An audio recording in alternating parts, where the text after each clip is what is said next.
I wouldn't, maybe just try, I don't even know. unplug and replug edition. Hey. Okay, it being 7 o'clock, I'll call to order this December 4th meeting of the Board of Selectmen, and if you could please join me in the Pledge of Allegiance. I pledge allegiance To the flag of the United States of America and to the republic for which it stands, one nation, under God, indivisible, with liberty and justice for all.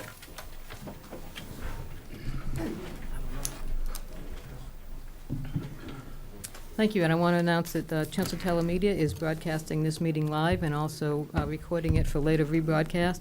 If there's anybody else, audio or video recording, please let me know at this time. Lowell Sun and Chelmsford Independent. Thank you. Okay, first up on the agenda is public service announcements. Chelmsford Women of Today. Do we have a representative from the Chelmsford Women of Today here?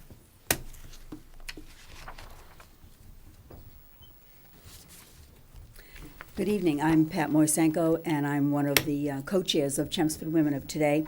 Chelmsford Women of Today is a volunteer nonprofit community organization that sponsors events throughout the year to benefit various charities, and we are the local chapter of the U.S. Women of Today. And I'm here tonight to talk about an event that we have coming up this weekend. It's called Muffins with Santa, and it's scheduled for Saturday, December 9th, from 9 a.m. to 12 noon at the First Parish Unitarian Universalist Church on Westford Street here in Chelmsford. It's geared toward children. There'll be an all-you-can-eat buffet. Adults are welcome. We'll have Santa will be there, photos, there's crafts, and there's face painting for children, and it's all very festive and holiday. The proceeds from the event is used to benefit a variety of things, including the Chelmsford Secret Santa Project, which is an Adopt a Child for Christmas project where the Chelmsford school system helps to match children in need with anonymous donors. So I want to thank you for this opportunity to talk about the event.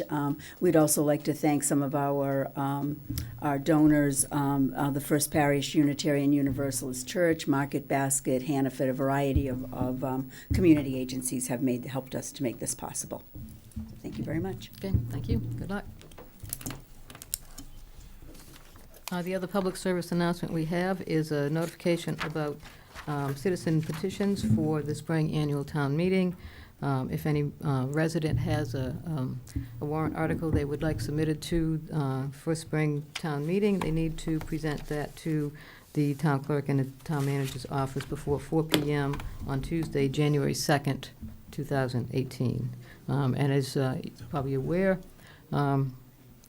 you're required to have the signatures of 10 registered voters in the town of Chelmsford to have that petition be legal. We'll next move on to the open session part of the agenda. Is there anybody here that would like to address the board about anything this evening?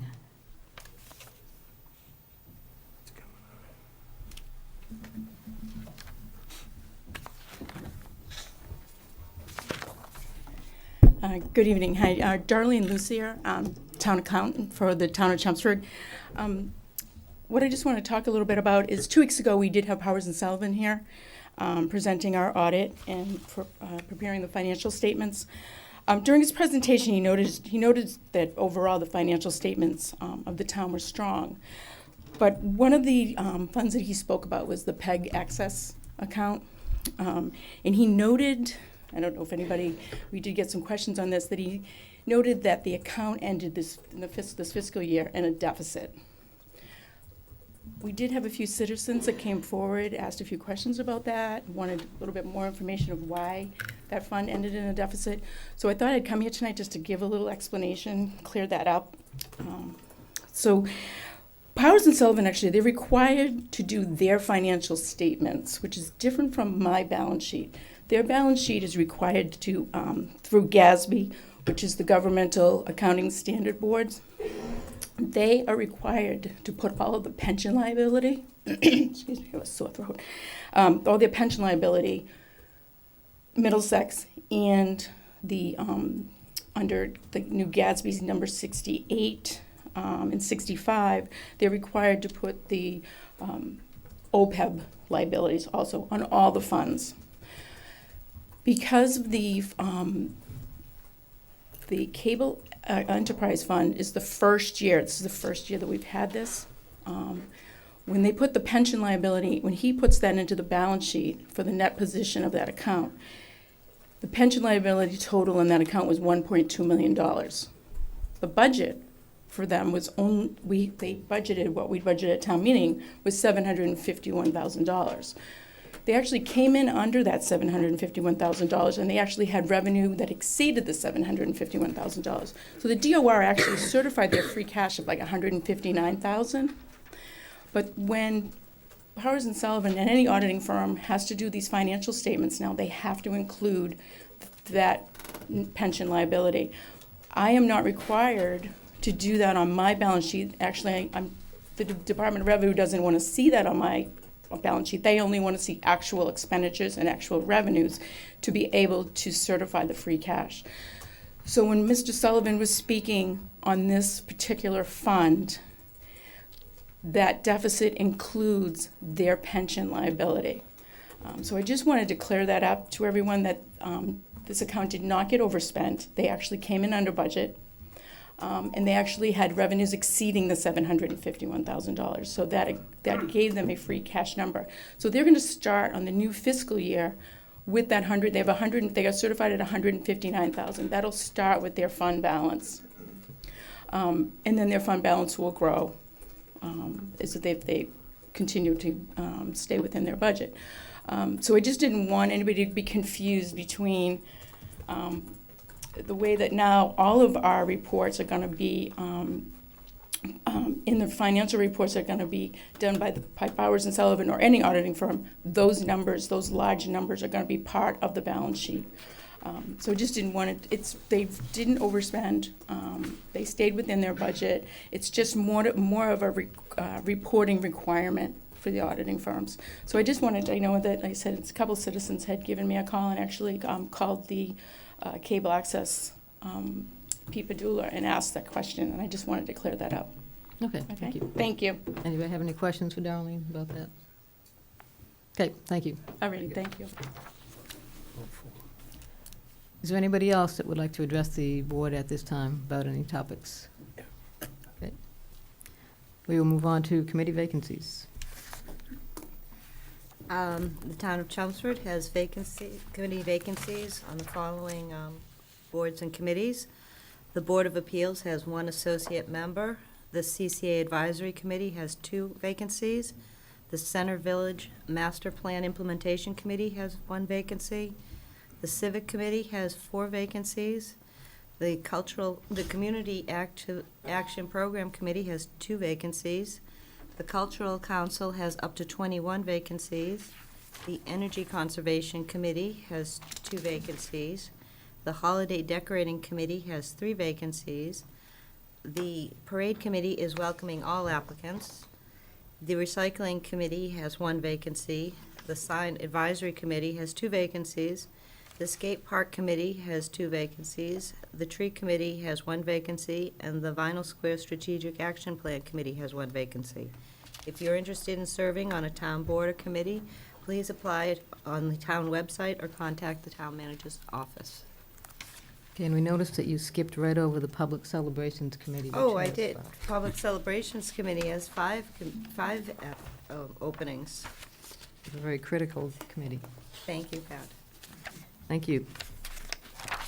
Okay, we have the continuation of a public hearing for a poll petition on Locust Road.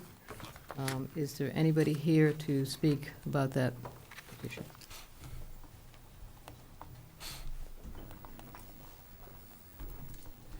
Good evening. My name is Dave Aguirre, and I'm representing National Grid. National Grid is asking for permission from the town of Chelmsford to install a pole on Locust Road. This pole will feed the new home that's being built at 15 Locust Road.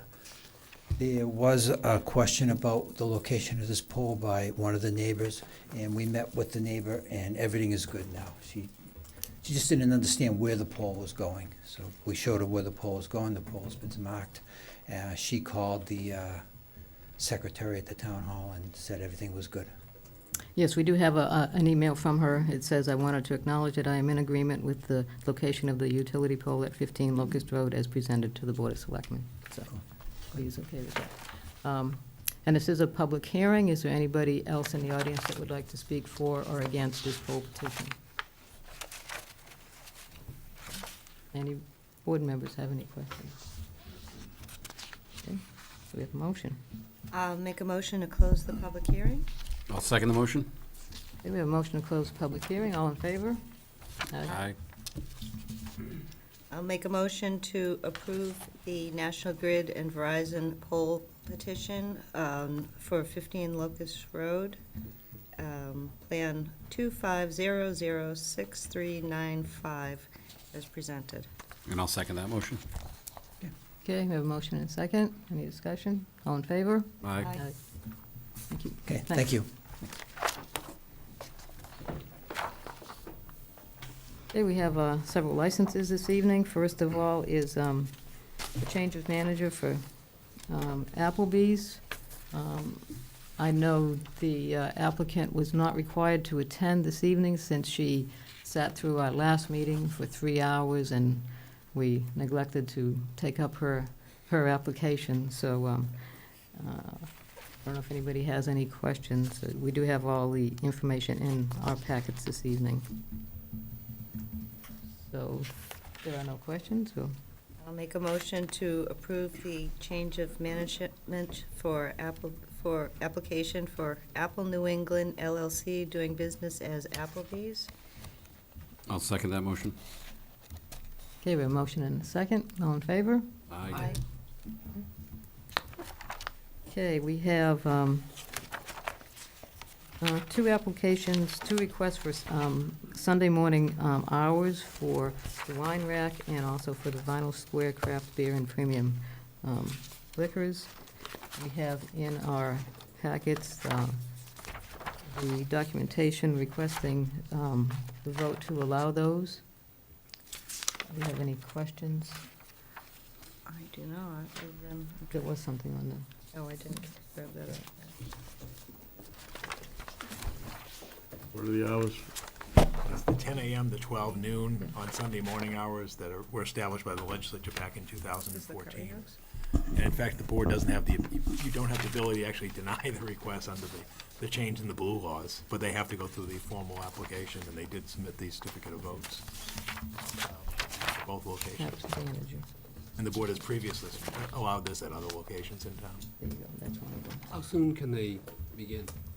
As soon as you approve it, So we can't deny it, but we have to approve it. yes. Correct.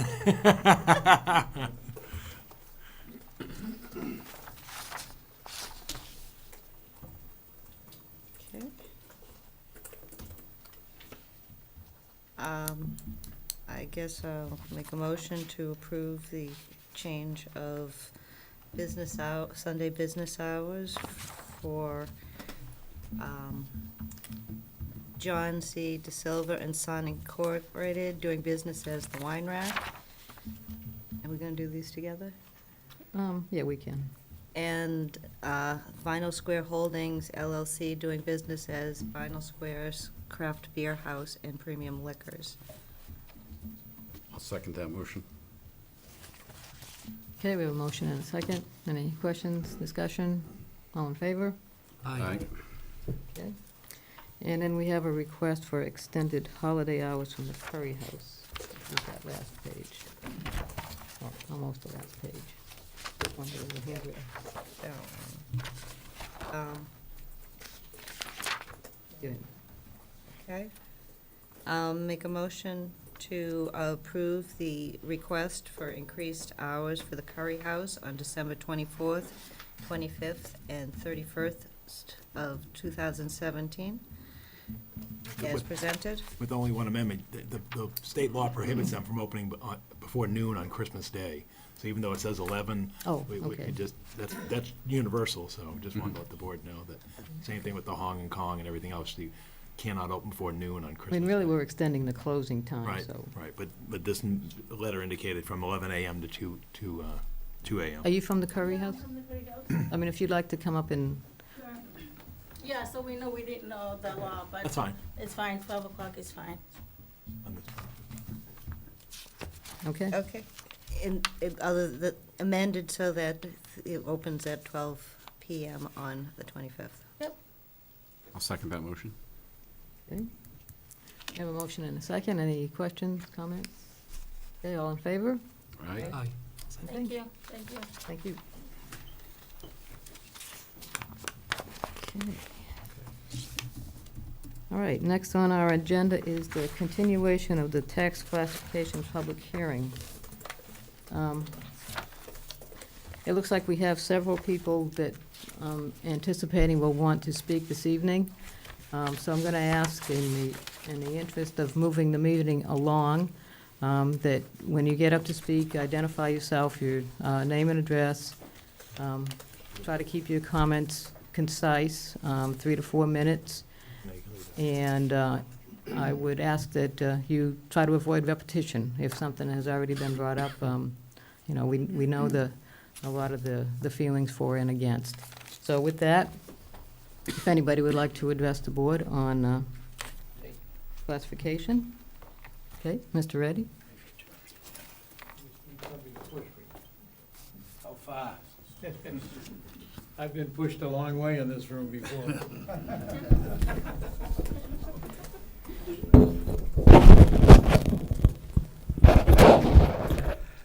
Dennis Reddy, 16 Parkhurst Road, Chelmsford. I wanted to come in and talk to you about this because I was the chairman of the Board of Selectmen that put the only split rate in that we've ever had. And the reason we did it, we had a serious reason, and it basically was storage. We were under serious pressure from the Commonwealth of Massachusetts to start soaring. And so we were gonna ask for an override, you know, and the override, you know, basically was storage was gonna cost well over $100 million. And the kind of the initial reason that we needed to put in storage was the commercial areas were putting pressure on us because of their use. So what we did was we put a ballot question on for an override. We voted to put a 5% higher rate on commercial. We formed the industrial sewer district, which was what now we consider the Golden Triangle, and basically had the industry in the Golden Triangle pay for 100% of their own sewer being built, and then turn it over to the town. Well, we turned the industrial sewer district over to the town, and that passed, and we started on our merry way. Well, after we had about half the town sewered, they wanted another override to sewer the entire town. Our initial plan was to sewer the areas around the brooks and streams and that kind of thing. Then later on, the people wanted 100% of the town sewered. The businesses had already paid for their areas and basically the override up till that point.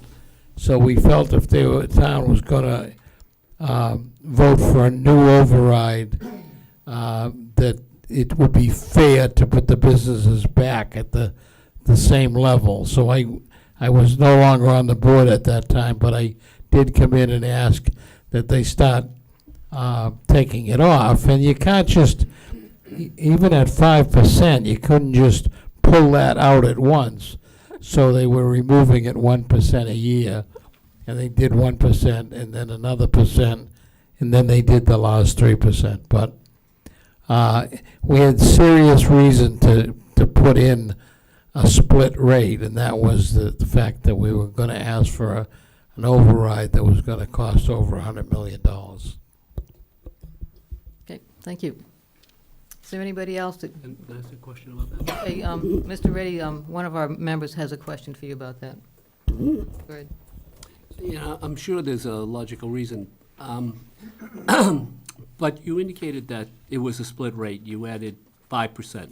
Yes. Yes. And I'm under the impression that whether there's a split rate or not a split rate, that the total revenue for the town doesn't really change. It has to be the same. That's correct. So how did that produce more money? Because we asked for an override at the same time. We asked the people to vote an override, okay, which in essence, the 5% that the business went up paid for most of the override. So the increase, there was an increase, the override, that So it really wasn't just a straight split rate. There was an override, really where the money came from to do the sewer. Is that correct? that's correct. Thank you. Okay, thank you. Is there anybody else that would like to address the, one up to the microphone?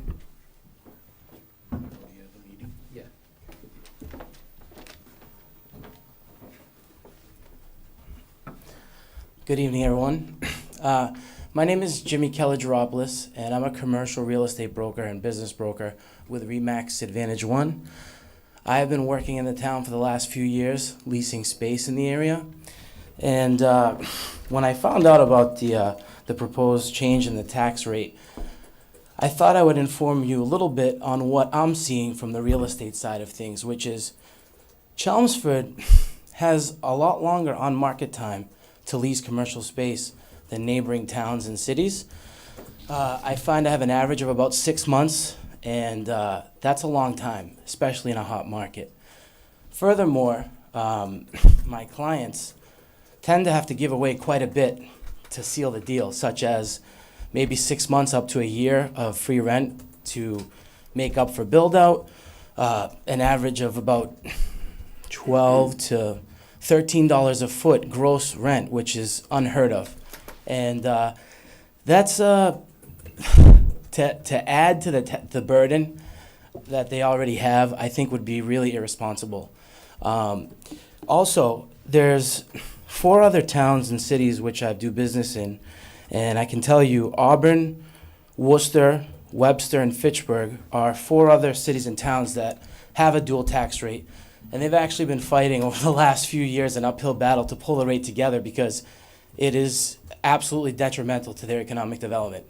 It's you can't expect, especially now more than ever, businesses are facing challenges they never faced before, such as online shopping, rising labor costs. You have, the smallest margins I've seen in the restaurant. Food costs are through the roof. I sell a lot of restaurants in the area. And everyone's getting out because of the difficulty to run small businesses today. I just think it's the wrong time to try to shift any more burden onto them. That's all. Okay, thank you. This isn't a debate with all our No, but if he is making Oh, no, a statement. I'm okay with any questions. Just to have That's a- fine. well, you don't have, it's not your meeting, but go Okay. ahead, Glenn. Do you sell real estate also in Billerica? Yeah, in Billerica I do. Billerica doesn't seem to have a problem. They have a 1.75 split rate. Actually, they do have a problem. Glenn, I would consider that a debate. The value would have been much better and stronger. I've sold quite a bit in Billerica if you look up what I've sold. And I can tell you that if they had a more fair and equitable tax rate, that immediately attacks purchase prices because banks aren't able to loan. The second your taxes go up, all of a sudden, your loaning power gets killed because they factor in taxes and insurance in that appraisal for the loan payment. So automatically, you're going to see a loss in equity for anybody who owns commercial real estate in the town. Okay, thank you. Thank you. Okay, anyone else?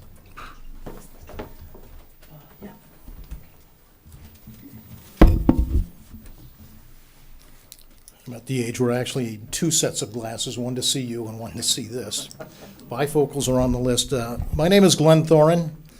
Good evening, ladies and gentlemen. I'm a Precinct 5 representative. I live at 18 Pinewood Road in Chelmsford. I'm very concerned about a decision in front of you tonight to split the tax rate in Chelmsford. I believe that's not the right thing to do, and I'm here to tell you why. I want to make it clear that I don't own a business in town. I don't work for a business in town, and nobody in my family either owns or works for a business in town. But for the past 25 years, I've been looking at tax classification and have spent hundreds of hours with other people, some are in this room, looking at and analyzing what tax classification does favorably and very unfavorably for a town. As we have said already, it doesn't raise one extra cent for the town's budget. And I thank Mr. Reddy for pointing out why we put in that 5% tax classification differential. It took a number of years to get back to zero, only 5%. It took many years to get back to parity because parity was the right thing to do. You save a few dollars if you split the rate on the residential rates, but you add thousands of dollars on to businesses, and some of them being very small businesses with tight margins, as a gentleman just before spoke about. Property values are suppressed in towns that have split rates. The 1995 report, for which I was a chairman of, and the report that followed that, indicated some of the unintended consequences of splitting the rates. You know, and if depressing property values is one of the things that you think is important for the town, then split rates will help get you into that position. And I don't think that's a good idea. And as Mr. Reddy said, in decisions made by the Board of Selectmen before, one of the things that other towns did that we specifically didn't want to do is try to make decisions on the basis of the politics of personal popularity. Whenever you split the rate, you're giving the residents some kind of a perceptive advantage, perhaps only for a short amount of time, and some towns have done that because it was strictly a political decision. But for the town of Chelmsford, like we talked about in the sewer issues there, we did it for a financial reason. The other thing that's important to know is that we have gone through, many hours of analysis and town meeting work and so forth to try and develop a welcoming environment for businesses in our town.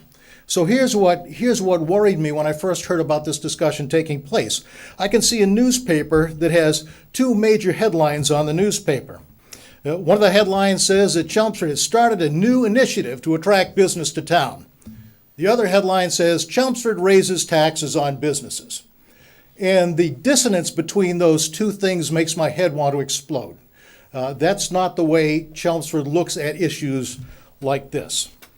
It took a number of years to back out the 5%, and what I would have expected to be at this point in time when a decision is in front of you is to have a series of meetings with the Economic Development Commission.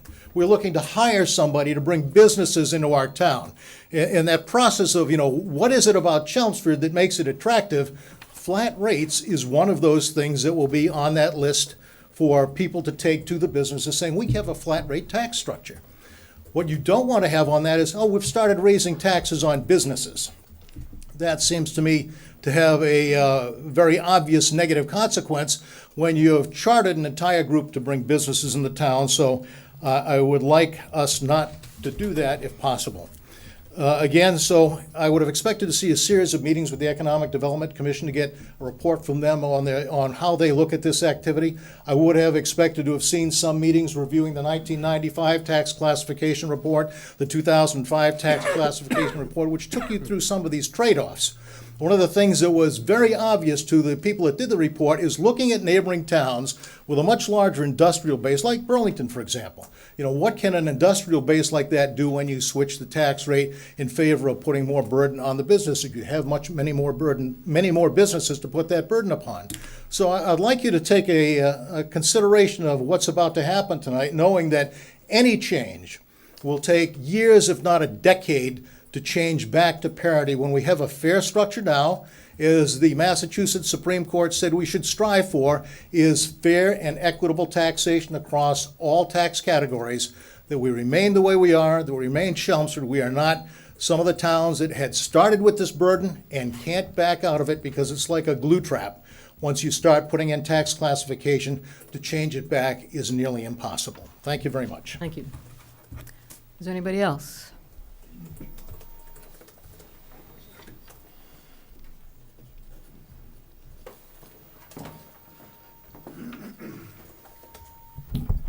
Dennis Sheehan, town meeting rep, precinct 4, 30-year resident, Moore Street. Let me start out by saying that I am certainly not anti-business.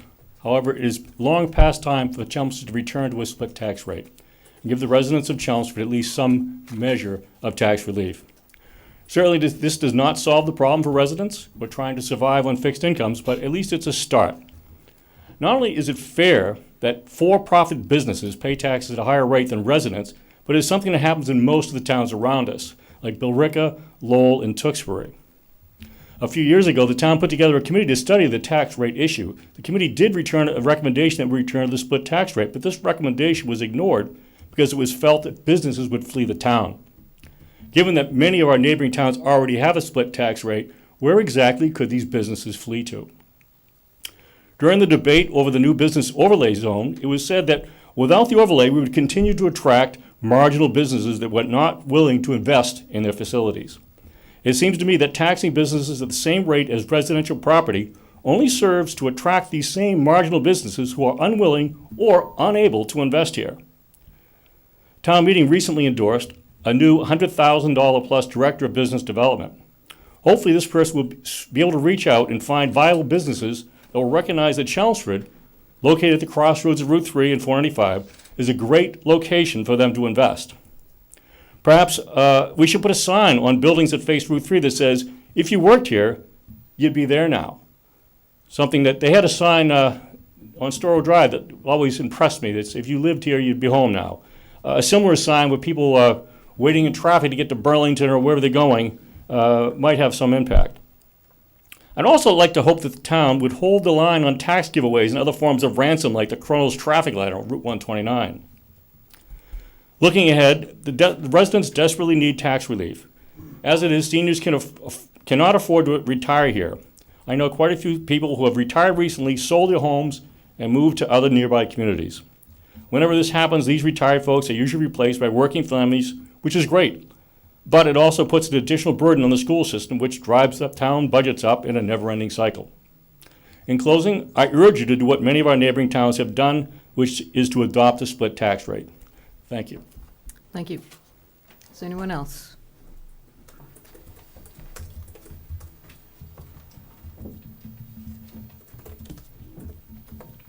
Richard the Freitas, 61 St. Andrew's Way. Former selectman, former almost everything.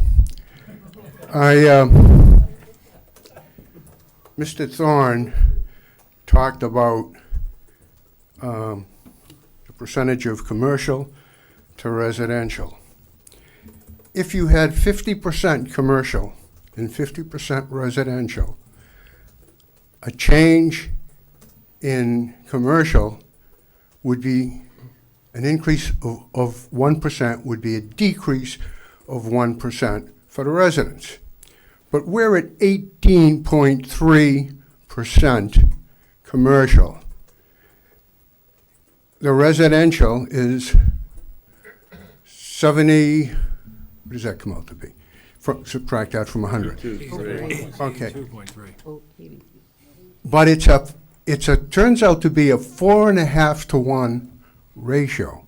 So for every dollar you raise on the commercial enterprises in this town, every dollar you save for the residents is $4.50 that the businesses have to pay, because they're a smaller portion of the total, so they have to make up more for a smaller decrease. So to get a substantial change for the residents would require a tremendous increase in the commercial tax base.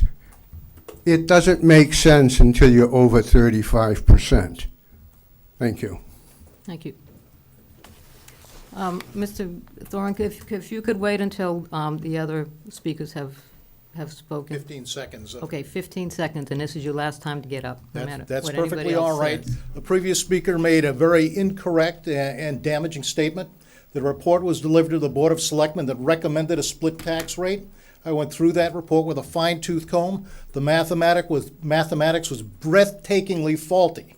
So the conclusion was drawn on very bad analysis and was proven to be wrong, and hence the validity of that report is zero. What report was that? I don't know what he's talking about, but that's okay. Good evening. Doug Hausler again on behalf of the Business Association. You know, based on the various input that was given at the last meeting about 2 weeks ago, I heard two very clear messages. And the first was, obviously, the business community strongly voiced its objection to the reinstitution of classification. In short, information was presented that classification makes for bad fiscal policy. But the second message was that senior citizens in Chelmsford, people over age 70 or older, are having greater difficulty affording the ever-increasing real estate taxes when they have limited means of available income. Now, those two concepts are equally important. One's not more important than the other. But both of those issues are somewhat mutually exclusive. That's to say, the adoption of classification by the town doesn't solve the issue that our seniors are facing relating to being able to afford to live in Chelmsford. Tax classification, as you've heard, is a very radical, negative, backward step. It's not a fiscal policy that has been endorsed in the past, nor should be endorsed today. And it's not just a slippery slope. It's more akin to jumping off of a mountainside into a deep ravine without a life rope. It's not a slope. As a policy, it's a huge step backwards because the message the town has been trying to communicate, new zoning, devotion of time and energy for Economic Development Committee, all those kinds of things, it's hard to reconcile that the town holds itself out as, we want your place, we want you to locate your business here, and at the same time, purposely choose to adopt a fiscal policy that has been rejected and remains rejected by more than 2/3 of the Massachusetts cities and towns, and a policy that you've heard prior town committees of this town and other study groups have all concluded creates long-term harm to the residential taxpayer. Please understand that once you adopt it, it's almost impossible to reverse. You've heard that. Regardless of the percentage shifted. Once shifted, the only way to correct that is to cause an increase back to the tax burden of the residential taxpayer, and no one wants to have us go through that again. Secondly, I hope that you remember that classification is based on artificial grounds. It imposes higher taxes on one class of property owners without any logical justification. No one can seriously argue in favor of a policy that you should charge one class of property owners more money for actually using less services and making less demand on town resources. You know, classification as a policy is also dangerous in the long term. Both the 1995 Chelmsford Tax Classification Committee report that you heard and the 2004 Worcester Regional Research Bureau concluded the same thing. In the long run, it harms residential taxpayers. The evidence shows that residential taxpayers will end up paying even higher taxes in future years as a result of discouraging business investment in the community. According to the Mass DOR, tax classification is appropriate if commercial properties in a community are being undervalued. We don't have that problem here. You've been assured by our town assessor and the board that commercial industrial properties in Chelmsford are being properly valued, so that there's no reason there to adopt it. All classification does is mask a problem that senior citizens are facing, and they will continue to face. They're saying they can't afford to age in place and remain in Chelmsford. But that doesn't mean classification solves that problem. It's not the solution because tax classification benefits every homeowner. We're not just benefiting those who are seniors. You know, so the person with the $600,000 home or $700,000 home is going to get the same benefit by shifting that somebody with a $300,000 home is going to get. Meanwhile, the business owner is supplementing the lifestyles of somebody in a $600,000 or $700,000 home. That's not logical. So what should be very clear to you, I hope, is a very straightforward conclusion that tax classification isn't a solution. But there are some other tools available to help families or individuals like seniors who are having difficulty to stay. And I suggest there are two methods that this board should consider. First, the selectmen can amend the qualifications for the exemptions that are based on income limits. Under Chapter 59, Section 41C and 1/2, the Board of Selectmen and/or town meeting are empowered to increase the maximum income threshold from $40,000 per year to a higher amount, and that's for the people who are age 70 or over. And the second concept that you may consider is to educate our senior residents, and particularly seniors, that they can defer a portion or all of their real estate taxes under existing law. So let's have a concrete example for you to kind of put the rubber to the road. For example, let's take a senior citizen age 70, living in a home valued at $350,000 currently, with a small or no mortgage. And let's also go forth with the idea that the home is being assessed properly at $350,000. And let's also presume the same senior citizen meets that threshold of $40,000 of income. So with a tax rate of $18 per thousand, it creates a $6,300 tax bill. And under that example, the senior with a $40,000 income with a $6,300 tax bill is putting 15.7% of his or her available $40,000 just to pay real estate taxes. No one wants that. That same senior citizen, however, without touching classification, can defer some or all of that tax bill. Now, based on some information I received from Town Hall, and I appreciate the various departments that assisted and answered some questions for me, we checked into who's taking advantage of these exemptions, and this Chapter 59, Section 40C and 1/2, believe it or not, that's the section. No one's taking advantage of it. So there's a real need to let seniors know what's going on. Now, people are immediately going to say, oh, well, if you defer, there's an 8% charge on that money that you've deferred, and that's going to really eat up your equity quickly. Well, let me point out to you two things with that. If the senior citizen, in that, or by example, deferred half the amount, $3,150, and paid $3,150, the impact on his or her income would go down such that the real estate taxes would only be about 7.9% of his or her income, almost cut in half. And at the end of the first year, that unpaid $3,150 at 8% adds an additional $252. So that amount is all deferred until the person sells their home. So what this exemption would allow is the senior citizen to remain in place, make it less of a cash strain on their day-to-day living, and it uses that person's available equity, which is just not liquid, but it allows them to stay in place. Now, it's at the same time, someone's going to argue you're eating up their equity, and I can see that there's a possibility that could happen. But with that risk, it's probably more than likely to be offset, because that same person who stays in place and continues to own their home also gets the benefit appreciation of their home.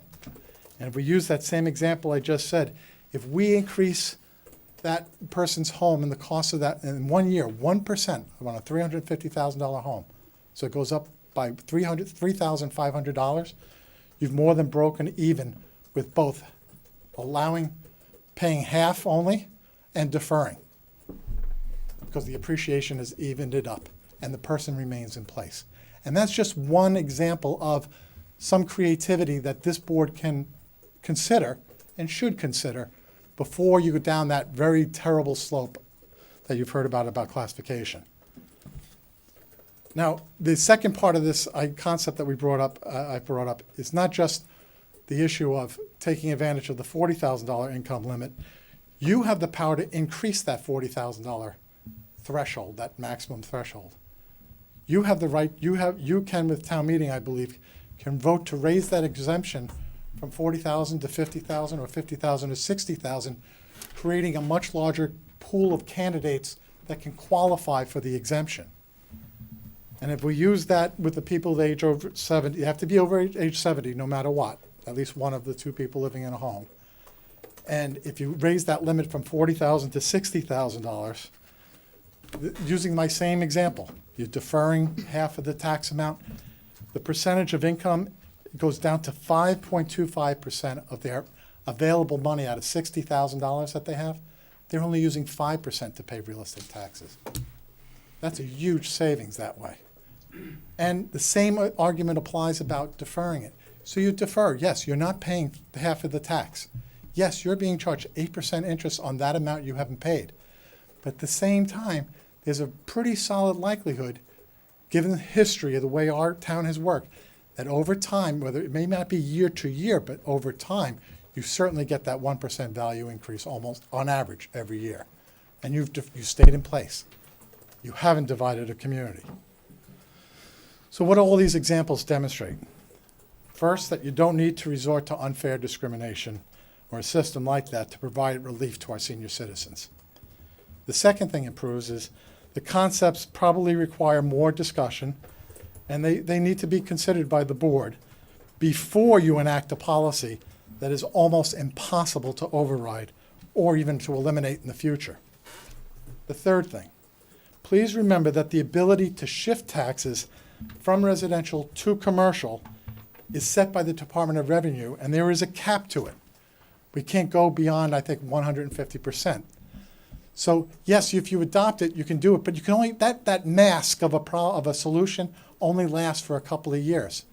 And then you get to the point where you've hit your levy, you can't go above the 150.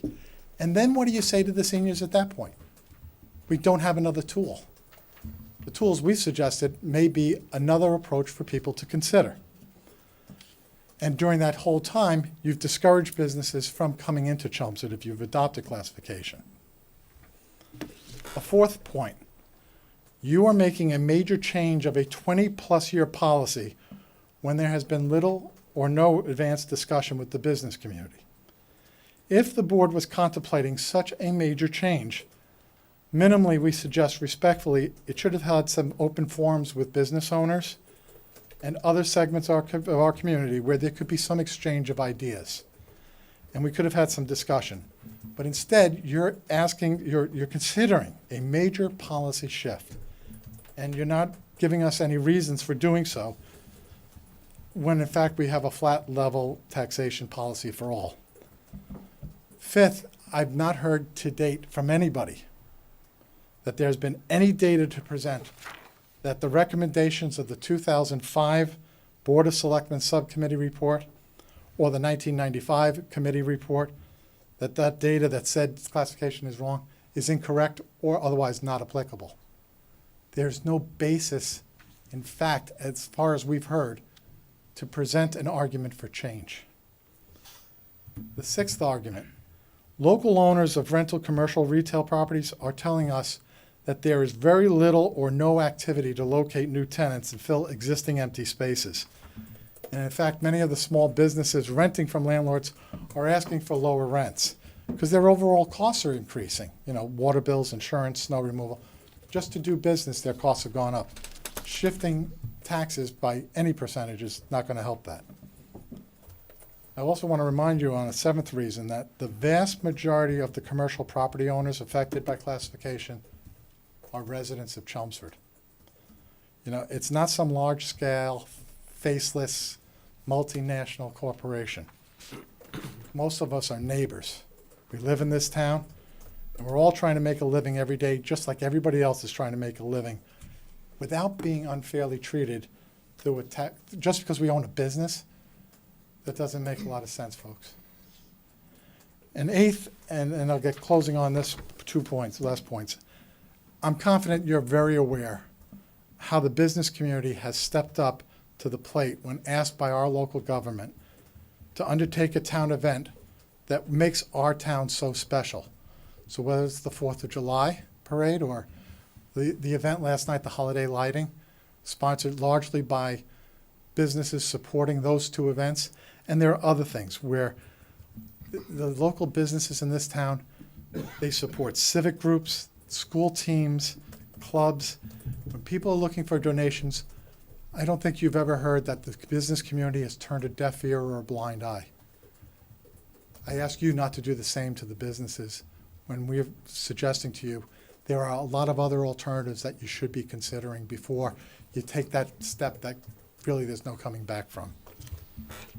So on behalf of the Board of Directors of the Business Association, I want to thank you for taking the time to listen, and we trust that your better judgment will be to reject classification once and for all. Thank you very, very much. Thank you. Does anybody else wish to address the board on this topic? Okay, all right.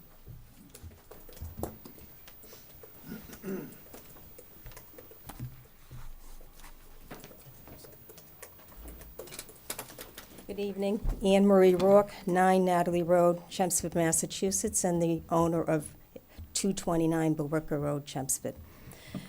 A lot of what I had to say has already been talked about, but I want to make this a little personal for you so you understand what's happening to the businesses in town.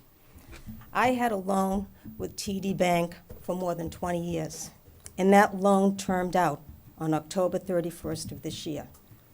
And TD Bank refused to renew the loan. Now, they didn't refuse to renew the loan because that loan had ever been in default, because it had never been in default. And they didn't refuse to renew the loan because of the loan to value. The loan to value is 34%. They refused to renew the loan because I have been unable to get a tenant. So what the broker was talking about early is very serious. We have a problem getting tenants into this town. I've had tenants that have been with me for a long, long time. I haven't been able to raise their rent, because if I do, I may lose those tenants. I conduct my law firm at that address. I have for the most of the last 38 years. I don't consider my law firm to be a marginal business. I employ 5 people. So I'm a little offended by that remark that was made. But I want you to know that tax classification is not going to make it easier for me.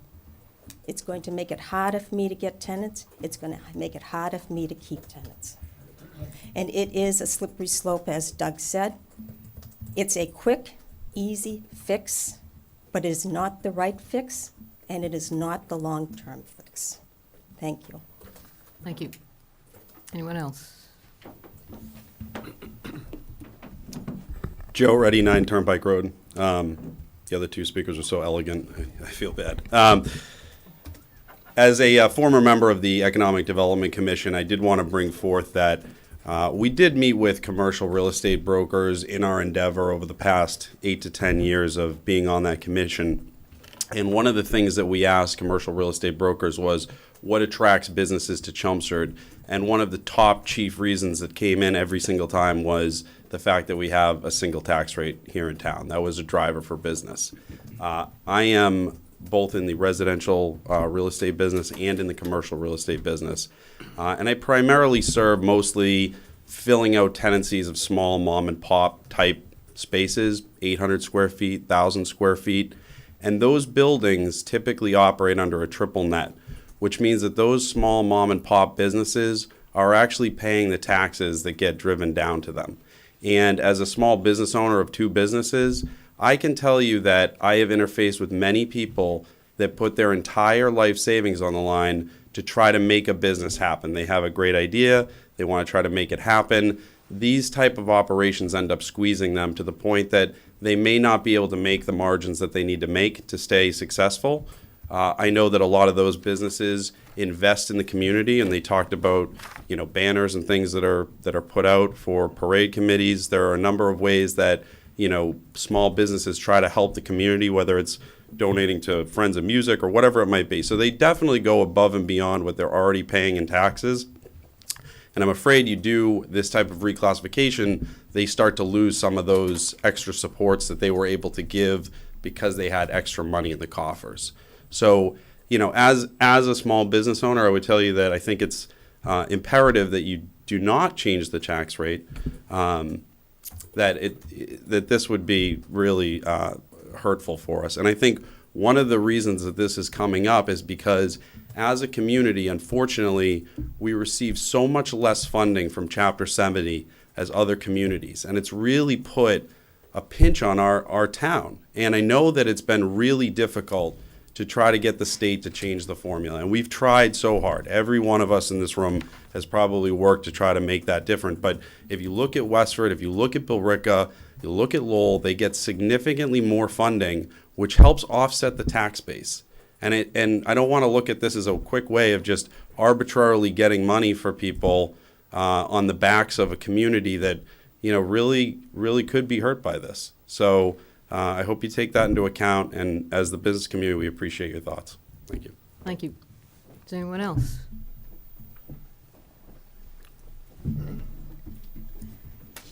We do have another one. Hi, Steve Flynn, Precinct 3, Rep. 13 Dayton Street. I appreciate all the speakers, and I happen to have a lot of friends who spoke here, and they know who they are. But the gentleman mentioned, which I was really appreciated about the business executive in town here, he brought out some of the senior issues. Okay. Paul, I ask you a question, Paul. The town of Concord has 3% in lieu of taxes. We have 8%. What would affect this town if that went down to 3%? In other words, in lieu of taxes, it'd be a 3% lien on their homes. I know when I dealt with Concord before in the past, other way, we have an 8%. If we put a lien on our home, an elderly person. You mean who cannot deferral? afford- You're talking deferral? Deferral. Deferral, okay, all right. deferral. But it's a lien because Right. the town puts a lien on. Right. Okay, it's 8% at this present time. Yeah. Well, how would that affect the town if it went down to 3%? You'd earn less interest on the deferral. You would take it, yes. Okay, but it could be happen. Yes. Okay, and that's a good point. Okay, if anybody's been watching Washington the past week or the past month, a lot of drastic changes are going to happen next year. We won't even, the seniors and residents, I talk seniors all the time, but it's the residents. We won't be able to deduct local taxes, state income taxes, or sales tax. We won't may be able to deduct our medical over 8.5%. That's on the board. It's so many things on that agenda that's going to affect the citizens of this town. I know the business people have a responsibility, but for the last 19 years, we've had not a split rate, and nothing really came into town business-wise. Frank Ream said that last 2 weeks ago, we have a program, and I see Frank here, that will not hurt the small businessman. Maybe Frank could discuss that a little bit, that if it was over $1 million, Frank said. Steve, Mr. Flynn, why don't you finish your comments, and then we'll Okay, have... then Frank can probably address that question there. The average money that's seniors in this country is less than $25,000 a year. And the taxes that we're getting hit with, the medical going up and the real estate going up and all that, there's nothing left. And they say, well, seniors sell the house and get out. That's not the answer, folks, okay? I'm not going to say ours is the right position or theirs the right position. But think about the residents, not just seniors, the residents' families who own homes here, who don't have that extra money today, guys. Just think of that. Then Frank can discuss that other situation. Thank you. Thank you. Thank you very much. I think Steve's referring to the small commercial exemption. I'll go over it briefly. I think I went over it 2 weeks ago. The small commercial exemption involves properties that are assessed less than $1 million and that have 10 or fewer full-time employees at all locations. They could get up to whatever the percentage adopted, up to 10% exempted off their taxes. The rest, the parcels that are not eligible would bear that cost. That would be the remaining commercial parcels that didn't qualify because they were worth assessed over $1 million or greater than 10 employees, and all of the industrial properties would bear that cost. So that share in tax break for the less than $1 million with 10 or fewer employees would be borne by the remaining commercial industrial properties. That essentially is the small commercial exemption. Okay, thank you. Can I ask a question about that? Sure. How many total commercial ventures are there in town? Like just approximately? There are 431 commercial properties. Of those commercial properties, there are about 350 or so that are valued at less than $1 million. Then we go to work on those 350 and try to determine within those buildings how many have 10 or fewer employees at all of their locations. And that, for a multi-tenant, and this is critical, for a multi-tenanted building, all of the businesses would have to have 10 or fewer employees to qualify. How many, any idea how many that might be? We got it down. Fortunately, the Department of Unemployment Assistance provides us with some of that information, but probably not a very complete report. And we got it to about 115 parcels that we can confidently say would qualify. I would expect that number to grow as there is an abatement process. If somebody feels that they should have been on that list and were not, they file. They would have to file by April 1st. They prove to us, my office, that they in fact have 10 or fewer employees. They would then qualify. So I would expect that 115 number to grow over time. Have you ever, I don't know, did any kind of analysis on the top companies in Chelmsford, let's say the top 25? Yes. What percentage of the commercial revenue that comes in is attributable to that top 25? It's fairly well concentrated towards the top because we have some higher valued properties here in town. So of the top 25, there are probably $8 million in north of that as an assessed value. What percentage would that be of the total, you think? I should have, I didn't, that number escapes me at the moment. It's Okay, and of that 25, that top list where most of the money is, how many of them reside, any idea? Most of those reside in Chelmsford? They don't reside in Chelmsford? I would say the vast majority do not. We're talking, some pretty substantial, sophisticated buildings here in town, just to name, UPS, and the likelihood that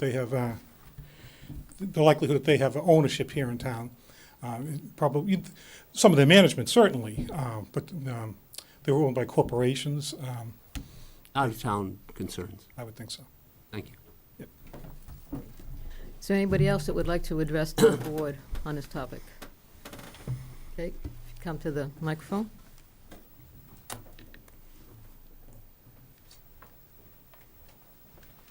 Yes. My name is Dr. John Crane. I'm a resident of 2 Vineyard Lane in Chelmsford. I'm a lifelong resident. I'm also a practicing dentist in North Chelmsford, a business owner and commercial property and residential property owner. I'm not going to repeat everything that's been said. It's been said more eloquently than I could. The only people who haven't been brought forward in any of this is the kids. And this is a kids issue. I have 2 children who are now residents in Chelmsford. I have a grandchild now who's a resident of Chelmsford. Classification basically is a way to discourage business. I'm not going to say it's better or it's worse, but it's certainly discouraging. You've heard it from reliable people. The immediate offset, no one's going to argue it. The residents are going to get a break in taxes. Over the future, it doesn't look that way. It hasn't been borne out. So I would ask you to consider not just now the senior citizens, I'd ask you also to consider the younger citizens, the people who might want to live in Chelmsford in the future. Thank you very much. Thank you. Is there anyone else? Okay, looks like we have exhausted the comments for this evening. If we could have a motion to close the public hearing, and then we can begin our discussion. I will make a motion to close the public hearing. I'll second the motion. We have a motion and a second to close the public hearing. All in favor? Aye. Aye. Okay. Does anybody want to begin? Glenn?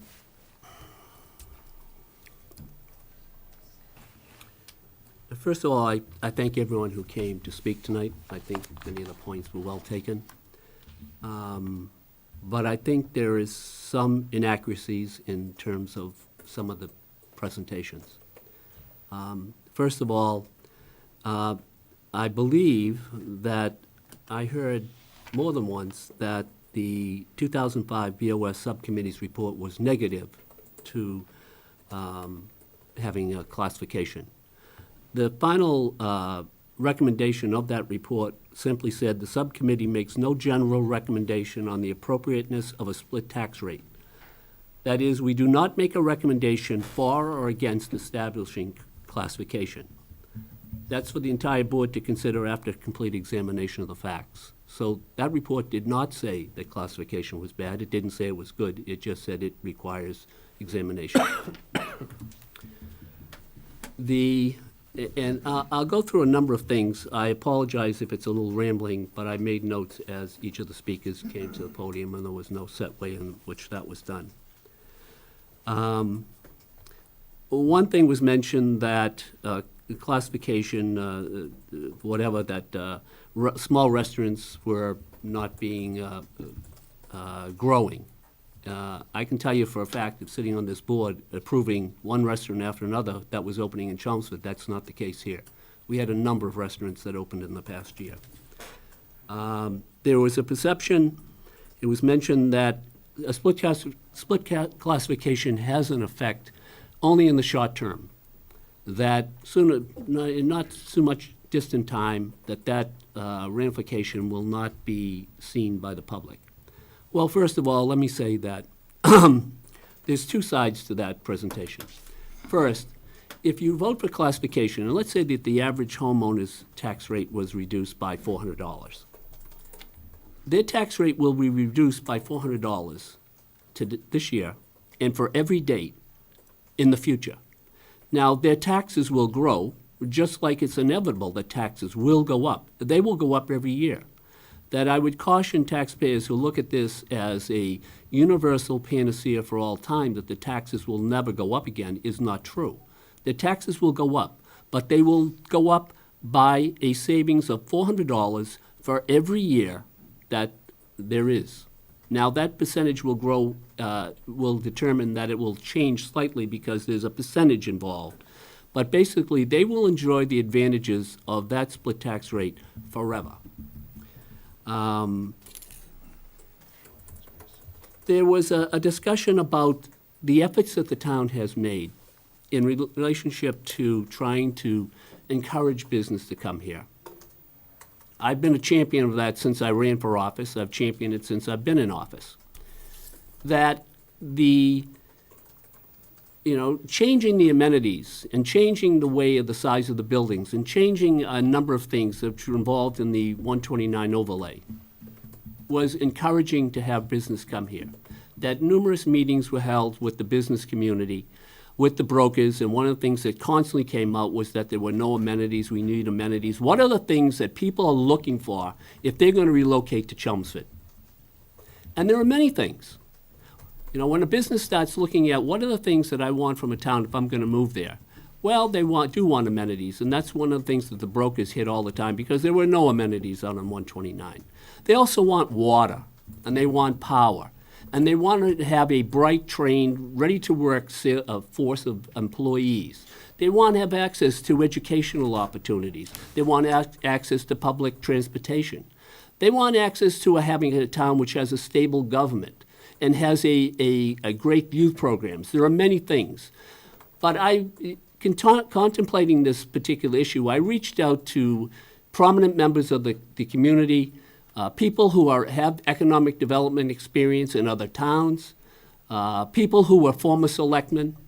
And the bottom line is that when you're talking about the tax rate, when a company is looking at to relocate to another town, that item is on their top 10 list. But it's probably after number 7 on that list. That is one of the least concerned items that they are looking at. Now, you may not believe that, but I've heard conjecture and I've heard hearsay that is true, but it isn't true. They're looking for a lot more than that. So we get back to the 129 overlay, and then we get back to the fact that the town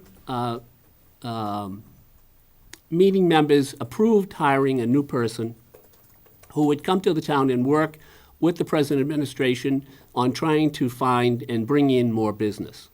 Both of them are 2 steps forward. All right, so why do we want to blow off our right foot in changing classification? Because, it is one of the things on that 10 list of reasons why companies would come here. But you have to look at historically what the town had going for it. In past years, we didn't have the 129 overlay. We didn't have someone who actively and worked full-time in trying to develop business. All we had was a uniform tax rate. How did that serve us in the last 20 years when we have fallen behind other towns in terms of economic development? That constant rate didn't help us one iota because it isn't the most important. It isn't in the top group of why companies relocate at a town. If you want to reduce taxes, and it's been brought up many times, in terms of taxes to whether it's business or residential, is that you can cut expenses. Well, the town doesn't have a lot of money to cut. Yes, there are issues that can be looked at in that we can cut revenues. We could say no to some of the things that schools want. We could say no to things like a new roof for the library right now. You can say no to a number of things. Yes, you can cut revenue, and maybe we haven't done as good a job as we might at doing that, and we need to look at that more closely. All right, so we can get more state aid. Well, you can forget that one because we are not getting any more state aid. Chapter 70 rules are not going to change, and the state is cutting money. They're not adding money. And so you can increase economic development, and that's what we've tried to do by these changing the rules. And the fact that we are going to split the tax rate is not going to affect that at all, because it is not one of the things that companies look at. I mean, it was brought up, one of the things that was brought up, that the business community has been generous in its efforts to support charities in the town and youth programs in the town. And no one is denying that that isn't the case, because we have caring individuals and caring companies, and we have great youth programs. And we hope that that continues. But other towns that have rates as high as 75% higher taxes on businesses also have great contributions by their companies and great youth programs as well. So it doesn't necessarily mean that one precludes the other. It was brought up, I believe, that, that it was suggested that this tax classification issue might be something that is not, not legal in terms of there's never been a movement to bring forth, as far as I know, any legal remedy that tax classification should be outlawed in the state and that every town should go back to 1%. Yes, it's true that once you go forward with this type of program, it isn't going backwards. The last one that we had, the 5%, which was for the sewer, really was under the guise of an override. It really wasn't per se a strict tax classification issue. It really was an override. And overrides, if you go to town meeting, you're going to talk about an override, I guarantee you're going to get a hard time on that one. So it wasn't talking apples to apples.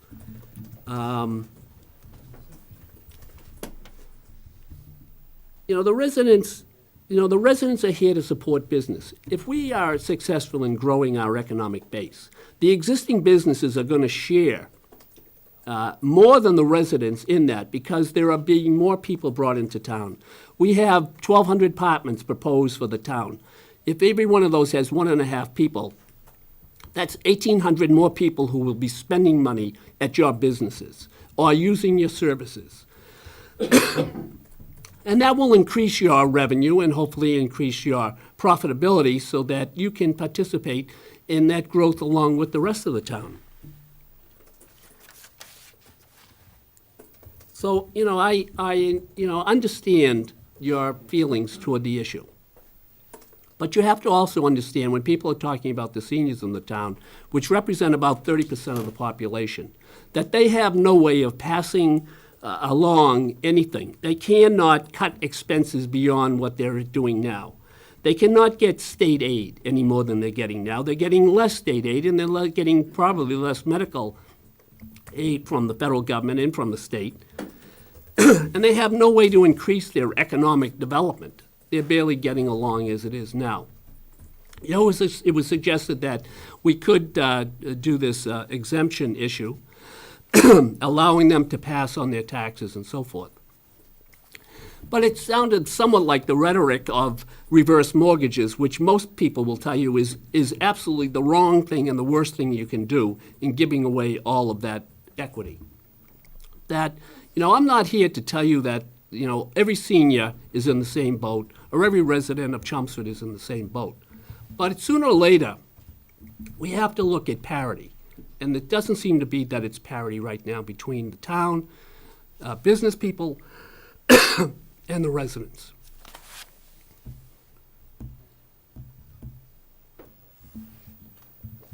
So, I appreciate the turnout that's here.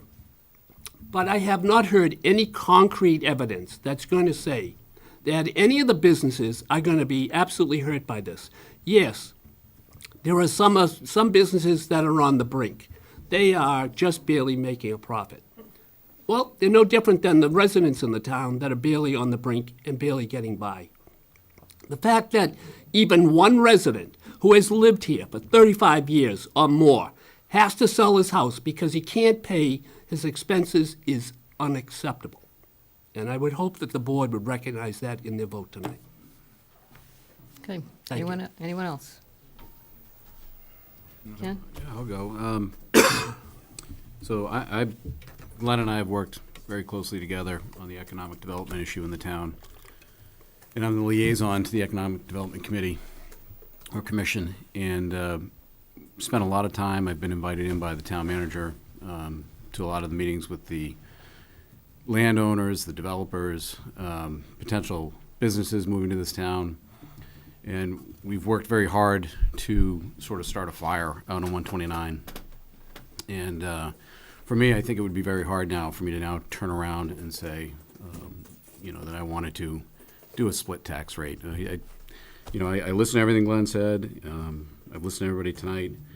And, we're out telling people Chelmsford's open for business, pro-business. We want more business. We need business. And I think at this point, we're sort of skating on an edge, and I think it would send the wrong message. I do think what sparked it this year and what I find interesting and why it came up is there was a discussion that the average tax bill was going to go over $7,000 for the average taxpayer out there. And I think that number is what sort of ignited the debate so quickly. And if the goal is to keep it under 7,000, doing this is a one-year fix. We'll be facing the same issue next year, and we have to do about a 17.5% shift to keep that tax bill under 7,000, or to keep everybody where they are this year. So what do we do next year? Another 17.5% shift? Where does it end? I think it's hiding, and it will delay the reaction that we need to have towards the real issue, which is the spending and income and revenue. So we need to look at, what we can do on the income side and what we do on the expense side. And I think if we cover it up one more year, we're just buying one more year of addressing an issue that needs to be addressed. I think, one comment to the CBA is you asked why it came up so quickly this year. It is something we are required to address every year. So knowing that, you might want to note that in your calendar for next year, because we'll be talking about it again then. What I did look at, and Frank, I don't know if you can agree with this or confirm it or not, I think I was told at one point what's left of the 18% commercial tax base in this town, 80% of that is people who live in the town. It's difficult to be sure. I looked at it. All I can go by are mailing addresses. That's the only data I really have.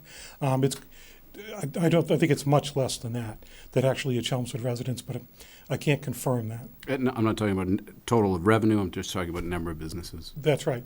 Of the commercial industrial buildings that are here in town, in terms of what are actually Chelmsford residents, I think it's less than 50%, but I can't be positive.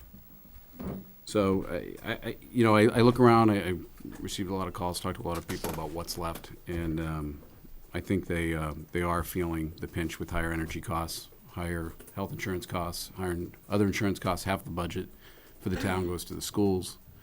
So when I weigh it all out, I just think it's something we have to really think hard about in what we're doing to the businesses.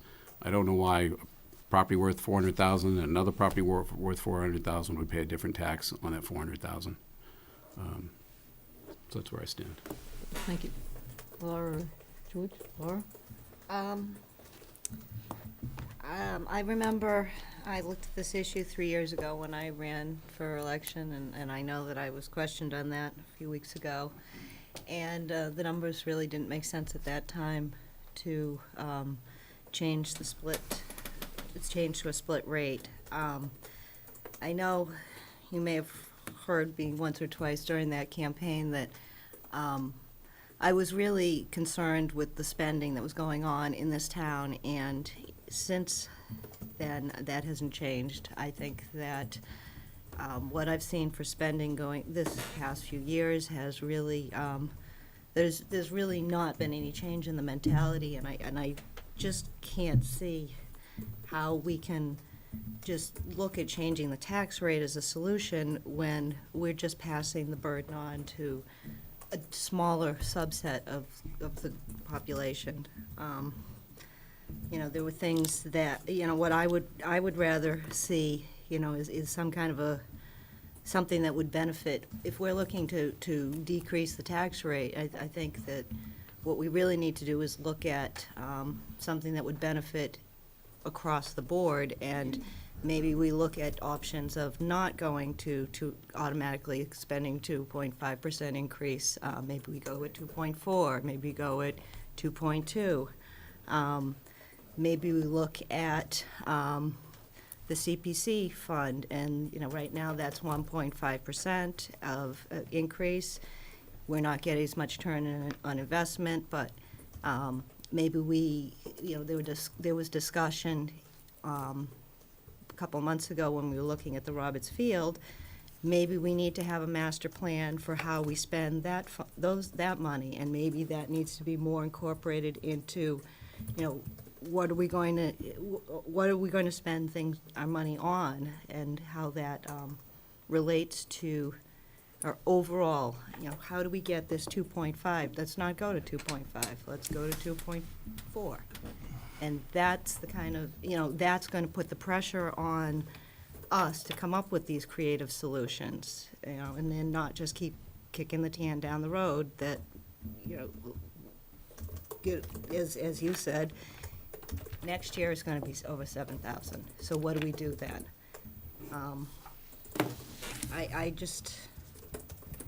I can't see at this time that this is the solution that we're looking for to help the seniors. Because it's not fair. It's not fair for the same property owners to be paying two different rates, and the businesses are not using all the same amenities. So I can't see it. Thank you. George? No, I think everybody said it. I don't agree with some things, I agree with others, but I think everything's been said. Okay. I think everything's been said that I want to say. I grew up in North Chelmsford. We have a very large senior population over there, and I do have I have a lot of friends that are business people here. I'm in favor of a small split, and that's how I feel. I know what the vote is right now, but I'm going to tell you that I could change and be part of the majority, but I still believe that we have to take care of, show the people that we care about them a little bit. We're working for the businesses, and we're going to continue to work for the businesses and for growth. We just did an overlay district down there. All that property down there should have increased by 3.5, 4 times the value, just by the zoning change. So I think a lot of people made a lot of money just with our vote. I don't see any benefit to the other people that are scraping. I have a lot of people in my neighborhood, in my area, in my part of town that are hurting. If we can help them a little bit, I would like to see them help a little bit. I'm not looking for 50% or 100%. I was looking for maybe a 20, 25% split. I'm being straight. So I already can tell the vote. So, but I'm not going to sit here and not tell the truth. I came in here with the idea of a split rate, and I still believe I like to see one, but apparently it's not going to happen. So, thank you. Okay, thank you. Well, okay, George, I guess you can read my mind about what I'm going to say. So I do appreciate You usually can. You usually can? Yeah. Okay. Buy me a drink. I believe you. Well, George is correct. I do appreciate all the businesses in town. They do pay a little bit extra. They pay a personal property tax, which most of the residents, none of the residents do. I don't pay a tax on my furniture and my computer equipment in my house, but the businesses do. Some of them pay for licenses, the restaurants, the auto dealers, which we're going to be talking about later on tonight. they pay a little extra there in licenses. Generally, they pay a premium for water and sewer service. And I agree with what Glenn said, that businesses coming to town, they're looking for services like that and utilities, and we do have those available. So I think we do have that infrastructure in place now. We have, as has been mentioned several times, we're moving forward to make Chelmsford a more welcoming town for the types of business that we want to bring to town. I think to put up an obstacle to that, even if it's a minor one, is the bad move to make right now. I also appreciate all the contributions that the businesses make to the community. We would be a much less community without all the help they give us with the parade, with the holiday prelude, as was mentioned the other night, helping out with organizations in town. I totally appreciate that. There has to be a better solution, and the solution is not to shift the burden, not to create separate classes as far as taxes. The solution is, kind of as what Laura mentioned, to come up with other creative ways to not increase taxes as much as the maximum every year. I think that's where we have to begin. And it doesn't mean necessarily that we don't address all the concerns that we have and all the services that we provide as a town. It means that we redouble our efforts to find other sources of revenue, whether it's at the state level, whether it's regionalization, whether it's, several years ago, the local option tax for restaurants and hotels and motels was implemented. If there's some other way to do something like that, I would definitely support it. We need to continue fighting for more state funding. It's been said that, yeah, that's probably not going to go up. That doesn't mean we can't ask and we can't go out there and keep advocating for it, because maybe at some point we'll be surprised and we'll get a yes instead of a no. So another option is one that was brought up by somebody who came to our open session at our last meeting, who questioned about the distribution of free cash. And I know this year we didn't have a lot of free cash, but we have had years where we've had $2.5 to $3 million in free cash. And I think if we are able to do it, we should put some of that aside for tax relief. But it should be tax relief across the board for businesses, for residences, for seniors, for people who have kids in the schools. To create classes, to me, any kind of class, is just not the way that we should go forward with this. So that's my comments on that. So I think everybody's spoken, so. Pat, can I ask one more thing? Sure. Is there a way we can put together some type of a commission that can identify all the opportunities that legally are available to the town to target either, the lower value homes, the first-time homeowners, the single parents, or the elderly, or just some way just to target, tax relief to them? Is that not included in the tax bills, the list of all the exemptions and everything else that are available, abatements? Yes. So, But what about where we were talking about, Concord has a 3%, but we're 8%. Is there a way we can put together a list of everything that's available that we could do to? We've done that. I mean, you remember there was, maybe Sam, you were on the board at the time when we had, and I don't know if Pat was there at the time when we did that revenue commission. that was before my time, yeah. Maybe Sam, we've done that. We've exhausted that. There's nothing left that we haven't tapped, or we'd have tapped it by now. I mean, you mentioned about business fees. We haven't raised business fees in over a decade. So we're not looking every year, how can we squeeze an extra, blood out of the stone? There's no stones left to take blood out of. Mm-hmm. And it comes back to the same thing. We go to town meeting, we do the best with the hands that we're dealt. You heard earlier concerns, and you're going to hear them tomorrow night, about perhaps we didn't have enough resources in the schools to address the school needs in terms of the support in the classrooms. Those are the realities that we deal with. Believe me, if there was anything there, we'd be on it. And we have been on it. And you remember, we were the first, as Pat noted earlier, we were the first to jump in on the local option meals tax before neighboring communities. We were the first to jump in on the hotel motel tax when that option became available. We've looked at everything. But I think, as was noted earlier, 50% of the taxes in town go to education. So if that $7,000 average single-family tax bill, $3,500 is going to education. Then your next 20% is going to its benefits. You know, health insurance, pension, everything else, much of which goes to the education system providers as well. So now you're at 70%. So then the question becomes, what's left in the margins in terms of how little goes to public safety, and then you have your basic administration of the town, library, and so forth. It's, you know, we're doing everything we can. And, you know, and the reality is, and we have the discussion every year when we go through the budget. We'll have it next Monday when we gather.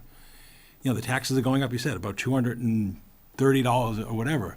Well, to even take that $230 down to $160, you'd have to cut $1 million in spending. Where does that $1 million in spending come from? No one wants to close fire stations. We were on this board when we've had to close fire stations, and what the impact on that was, and the demands we had about how we reopen this. And most importantly, the other elephant in the room that's going to come in about 2 months is we're still not settled with our public safety unions, who are seeking more than the increase that was provided for all the other collective bargaining units in the community. And we've got to go there on Wednesday, this time with the police superior officers. Last month, we were in arbitration with the firefighters, and probably the next month we'll be in with the patrol officers union, because they feel that the 2% we've given to the other unions and all of the other collective bargaining agreements of the town isn't sufficient. That'll be an award directed by the state, which we have to present favorably to town meeting. We all know that number's not going to come in less than 2%, because you don't leave that system with that. Those are the constraints that we have. So yes, we'd love to, believe me, the finance director, the town meeting reps, the finance committee, we'd be immensely popular if we could come in and keep taxes under the levy limit and below. We're looking for the solutions on how to attain that. Because as you said, the money's not coming from the state. There's no discussion on state revenues, and they're going into an election cycle, and there are all kinds of ballot questions going on about taxes at the state level, many of which would offset each other if they were all enacted. So we don't know what the future is, and as you said, there's an uncertain future at the federal level as well. That's the environment that we're in. But the bottom line is, the whole core is what makes Chelmsford a special community, and sort of what the services that we provide. And what is our strength is the citizenry, and a lot of that was noted earlier, the children who are in the community being educated. That's where the bulk of our resources go to, unfortunately. So yes, I mean, Ken, it is laudable, and we will continue to refine that, and we can pull you that's the work we've done earlier. But we, you know, if there was something there, like I said, we'd be on it. Okay, thank you. you, Paul. So do we have a motion? I'll make a motion to approve maintain the tax rate at 1% for businesses and resident, commercial and residents. I'll second the motion. Okay, we have a motion and a second. Is there any additional discussion? All in favor? Aye. Opposed? Okay. Thank you very much. Now, You know, Frank, they also have to vote, they also have Yes, to vote. Votes. I need votes on those other issues, the small commercial exemption, the residential exemption, and the open space, which is a formality since we don't really recognize. can we just say to retain the other exemptions as? I think that'll as- suffice, yes. Okay.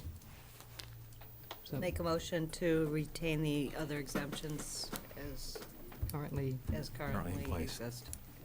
I'll second that motion. okay. Okay, we have a motion and a second. All in favor? Aye. Aye. Okay. Any opposed? No. Okay. Thank you very much. Thank you.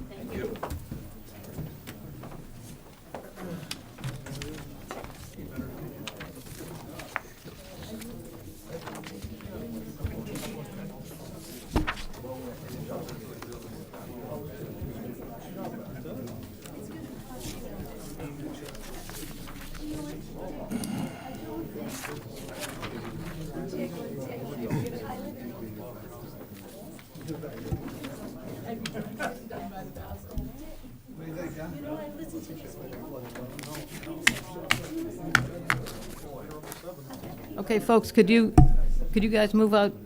Could you guys move out into the hallway if you want to continue the conversations? We'll move on to reports and presentations. We have a couple from Assistant Town Manager Mike McCall. Thank you, Madam Chairwoman. There's a couple slides here. I'm going to move down first to the pages that I provided you that come out of the Manual for Uniform Traffic Control Devices. And what I've brought here this evening is a couple of graphs relative to the traffic counts we've been taking over the summer and the fall. As you know, traffic's always a problem for a lot of residents, and we've received calls in several neighborhoods over the course of the summer as well as into the fall. So I commissioned traffic counts through NIMCOG as well as with the police department. Lieutenant Spence helped me on some of the streets. And what I just first wanted to touch upon is the criteria for which one could have a heavy commercial vehicle exclusion, because several of the residents asked about that. So under the Manual for Uniform Traffic Control Devices, under Section 10A-9, sets forth the criteria for establishing a traffic exclusion. First and foremost, you have to have an alternative route, one that would lie within the community that's requesting it. Two, it would lie partially in the community, but only on a state highway. And last, if it's partially in an adjacent community, we would need that approval of that adjacent community. After you meet that criteria for an alternative route, there are several other criteria below. One is looking at a volume of traffic that is done with a traffic study similar to the ones I'll show you in a moment, but they're typically looking for a range of heavy commercial trucks in the range of 5 to 8%. They also look at the condition of the pavement, and as well as the use of the area where the traffic exclusion is being proposed. So now let me take you back up to the areas that we examined. As you may have seen, we received some calls regarding Mission Road, and it also appeared on some of the local Facebook pages, including Chelmsford News. I immediately contacted Chief Spinney, as I do in almost all of these cases. I speak to the residents, and Chief Spinney is very good about getting extra patrols or doing speed enforcement in these areas. As it turned out, just over the line in Tingsboro, just up at the end of Mission Road, there was a lot that was being worked on during the site development. They hit a large amount of sand, and some contractors were looking to haul the sand out, which generated an unusual amount of truck traffic. And to corroborate that, we did commission through NIMCOG a study, and as you can see, there are 15 categories which come back on a traffic count, and they're broken down by the first several motorcycles, passenger cars, pickup trucks, buses, as well as the single 2-axle unit trucks are what are classified as all other vehicles. They are the non-commercial 2.5-ton vehicles or less. So when we broke that down, the actual percentages of normal all other vehicles was 97%.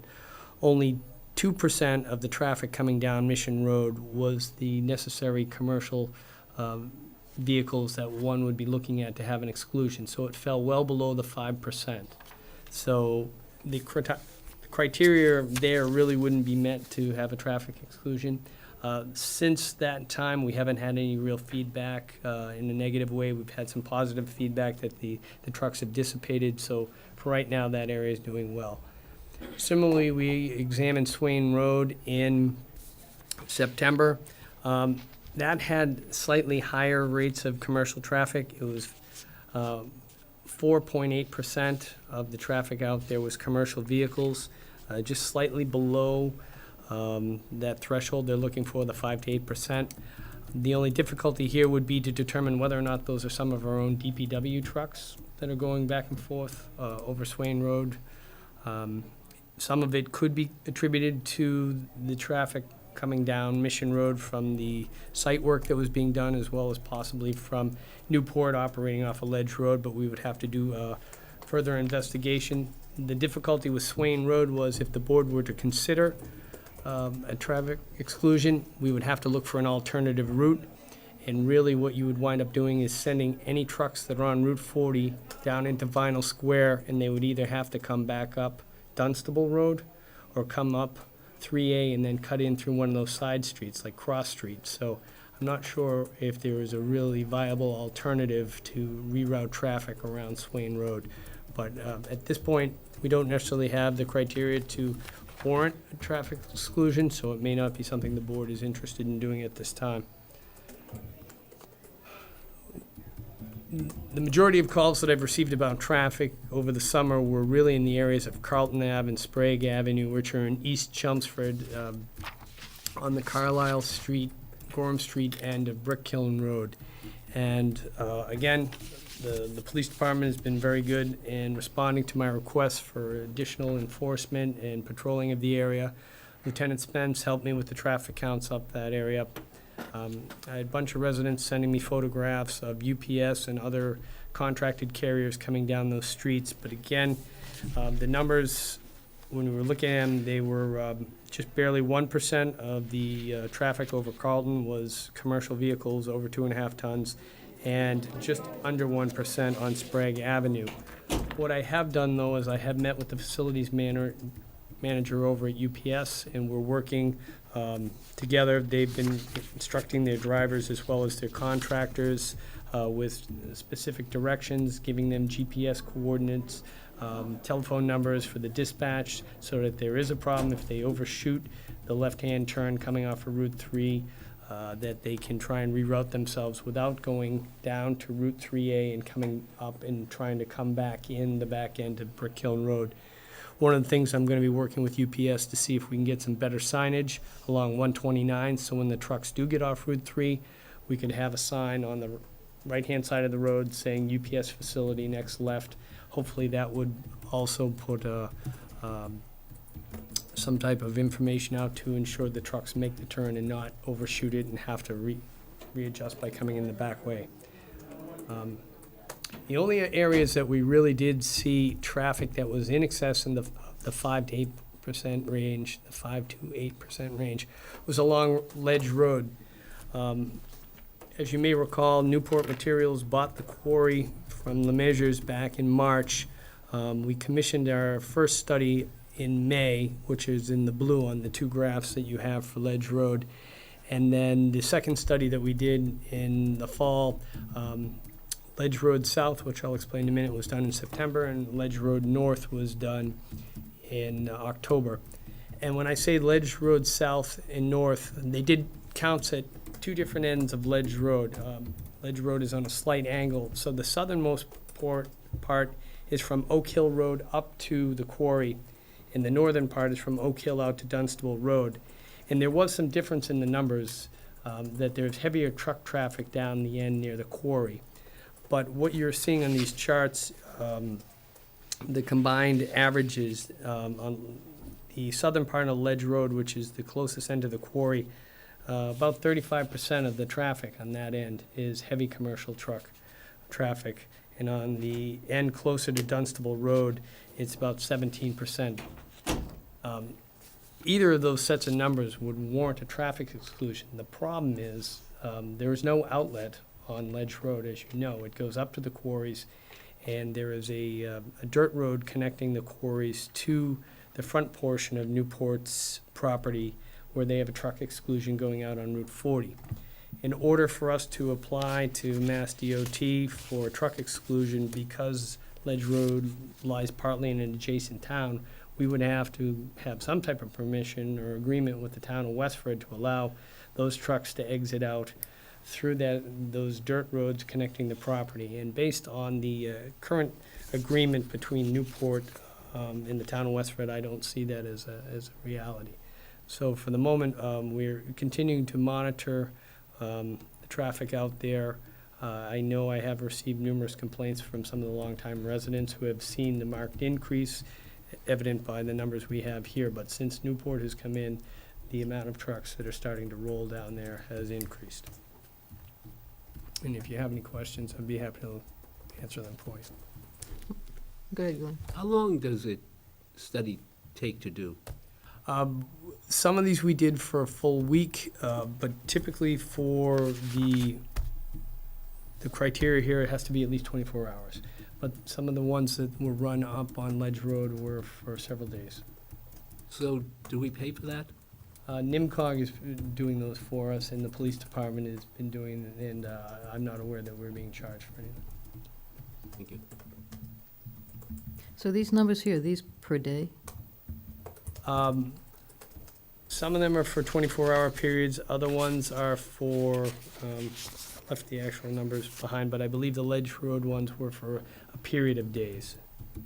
Oh, so this was over several days, would be like the 300 of, On Ledge Road only. The other ones were done just for 24 yeah, hours. about the ones on Ledge Road, is them?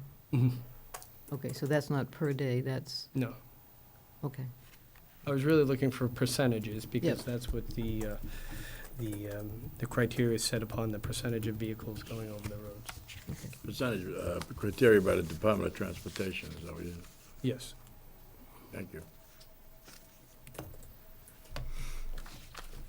Okay, so right now you'd have no recommendation on any, and No, the only road that would really meet the criteria for an exclusion would be Ledge Road, but based upon the fact that it doesn't have another alternative route other than to go through the town of Westford, and I don't see a viable option there, Sure. given that there's no access out onto Route 40 other than the dirt roads through the Newport properties. I don't see that we can do that at this time. Okay, thank you. The only other presentation I have for you, Madam Chairman, is on the electric vehicles, the charging stations. And I had a couple of slides from, Board could just sign. that I've taken from ChargePoint. I know Selectman Diggs indicated these charts shrank a little bit, trying to get them into the packet. But these first three slides are really trends. And since we started the program back in 2012, the first one is energy usage, which means the total amount, the aggregate of energy that's being used at the charging stations. And what I really wanted to demonstrate here was, as time has gone on, we've had more and more users sign on, and we're giving away, or more and more energy is being drawn from the charging stations each year. And that's why you see the curve going up. This year, we, to date, have used, or have been charged for about 21 plus megawatts of electricity, which is roughly $4,000 to the town. You also see in the second slide here that over time, we have more unique users. When we first started, we only had a handful of people coming in using the charging station. Now we are having upwards of 60, 70 different cars coming in. How do you each know month. that? ChargePoint is tracking because we have software that is in each of these charging stations, which people have to swipe a card with a unique identifier. So we can tell who's on, plugged in, how long, how much energy they use, and how frequently they come. So I can download a data file, which I can import into an Excel spreadsheet, and I can play around with it, and that's how I can generate any of these charts. Seeing this, how about, the next slide is about the length of stay. Yes, it isn't the greatest chart. It's the one that, it's a standard chart from ChargePoint. The left-hand column is, the first line is 30 minutes, and then the next, there are increments of 30 minutes all across 24 hours, just to show you that the greatest number of sessions are really in an hour or less. As we get longer, there's very few that go past 4, 5, 6 hours. 85% of our sessions are less than 10 hours. 65% are less than 3, and a little over 50% are less than 2 hours. The average session length is just under 4 hours, and only 2 of that is charge time. And when I looked at the median numbers, the average session length was about 1.5 hours with about 1 hour of charge time. So as I started looking at this and speaking with Christopher Ilsley, who works at the DPW with the energy, he had indicated the rates that we are paying through Constellation. We get our energy at 7 cents a kilowatt hour, plus the delivery charges from National Grid, which have been ranging anywhere from 7 to a little over 10 cents a kilowatt hour, for an aggregate of almost 18 cents a kilowatt hour. Looking at the average session lengths, I set up a policy that we charge 18 cents a kilowatt hour for the first 2 hours. Anybody's plugged in. Since our average charging time has been less than 2 hours, I put a parking fee, which some of the other stations and communities do in the area, so that there's turnover at these charging stations. I noted the longest session we had this year was 96 hours. And these people that are plugged in for 10 hours or more typically happen at the one on the Common in North Chelmsford or at the library. Most of the ones that happen at the town hall do not run that long. If they do, it's oftentimes the town vehicle that's plugged in on a Friday afternoon. But the majority. How will they be penalized for these long stays? If somebody charges for 96 hours, they're gonna get a bill for the first 2 hours, and the energy for the entire time they charge, which would typically be 2 hours, but then they're gonna pay $94 for parking an electric vehicle spot an hour. So, An hour? $1 an hour, excuse me. After 2 hours, first 2 hours free is what he's saying. After that, it's $1 an hour. So why would someone park for 96 hours? Are they just using it as a parking spot? It appears to be. But they're not unplugging the charger either. I mean, you can use it as a parking spot. It's a good but trick. is that small amount enough to deter them from actually doing it? Oh, it might be. Really? $1? Yeah, an hour, but 96 hours. It's $100. Well, let's say the idea of these things is turnover. All right, so someone goes in, and let's say it takes 4 hours to charge. All right, and they stay there, and they come home at 9 o'clock at night, and they leave it there till the next morning. So they're there for 12. Let's say 12 hours. They come home at 9. They leave at 9. 12 hours.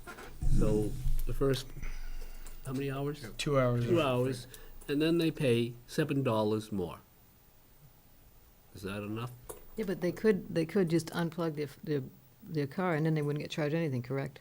Well, they shouldn't be in the spot if they're not. Right, Well, what's probably exactly. happening is they're plugging in, they're walking home, Right. and they don't want to walk back. Right, especially they get if up in it's the cold. morning. What is the fine for illegally parking somewhere in town? Like a handicap or in an electric zone?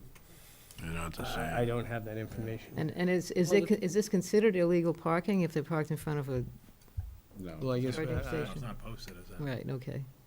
So, It was considered, isn't it? What, if you park on- Illegal parking. I was told that parking in there is the equivalent to handicap parking, which I don't know if that's true or not. That's what the guy And from Soul therefore, the City fine told me. should be equivalent. The guy from Soul City told me. 300 to 500. yeah, that would be hundreds, yeah. Yeah. Well, I looked at all the charging stations with about a 20-mile radius, and many of the other municipalities aren't charging, but what you are seeing is municipal garages are using a similar formula to what I put in, where they can just charge and pay for their energy usage for the first couple of hours, and then after that, they can start accruing that parking fee. They do it in Third Ave in Burlington and some of the commercial lots around the malls. But what we may see is other municipalities may start implementing a similar charge as, in our case, the software tokens that came with this, with the initial grants, are expiring this year. So in addition to the $4,000 to $5,000 a year we pay in energy costs for the charging stations, we have to start paying for the software updates that run these charging stations, and that's about $1,400 to $1,500 a year. So, and if we'll be looking at a total of about $6,500, $7,000 a year. And if the trend continues and we have increased users, this is only gonna go upwards of $10,000 in the next couple of years. How much, like, open time are there on these things, where nobody's charging? I did not run that number, but I could get that. Because there's not like a line at the charging station, right? No, but as I since I've started monitoring this during the last few months, when I look in during the day, most times during the day, there is at least 1 or 2 cars charged at a time. And it indicates that we have moderate usership throughout the day. So. I definitely don't think you'd want someone parked there for 8 hours during the day, like going to work, plugging in, heading to the job, coming out, unplug. You'd want them to unplug and move on so someone else gets to the spot and can charge. And that's I know the idea behind- garages are very specific in terms of how much time you can park. Right, so maybe Places it's you've like got to move. after 4 hours, it maybe should be more than $1 an hour or something like that. But maybe, you can watch and see how that goes, and, I mean, it's not something that you can't change. I can come back in a some month or two and let you know how it's working. We did put some heads up. We can program the charging stations, so I advertised the fee was coming, and then I did put it on the Chelmsford website so that people knew it. It was discussed, albeit briefly, on the Chelmsford News Facebook page, but I haven't had that many negative comments about it, so. So the So they sign up for this service and they put their credit card on file. Mhm. And they use the station and the machine tells how much to bill the credit card Mhm. for that stay. What you're saying is if they are there longer than 4 hours, they additionally would get charged X, and that additional monies would come to the town. Is that how it's We're gonna gonna work? recover the energy that they're using as well as the parking fee after the first 2 hours. Do they take a piece of that They penalty? do, that's part of the management. I believe it's somewhere between 5 and 10%. So that 10%, that dollar only amounts to 90 cents to the town. I think it should be more. I agree with Glenn.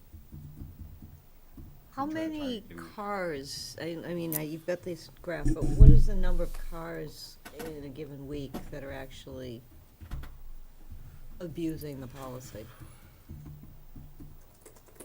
Well, it's tough to say. We already, I think we made $30 on Friday, the first day I was there, because people were parking and we were generating the parking fee on the first day. ChargePoint does have an app and it does tell you if the station you're going to has a fee. So most of these people should be alerted. It shouldn't be any surprise to the people that are coming on and swiping it, because they should have either seen it on the charging station or on their app. When they're on their website, there's a $ sign associated with these. So it may be that after a few weeks, we don't see the parking fee because people may start to realize I can only park in charge for a couple hours and move on. It'll just be something I'll have to monitor and get back to you and let you know what the trend is. Yeah, I mean, I would suggest that we let it go for a month. I mean, you know, we're not gonna lose thousands of dollars in a month, and then come back and see if it makes sense to modify those rates. Yeah, if you go too high, they're gonna start moving the cars. Then we don't collect the fee at all. Yeah.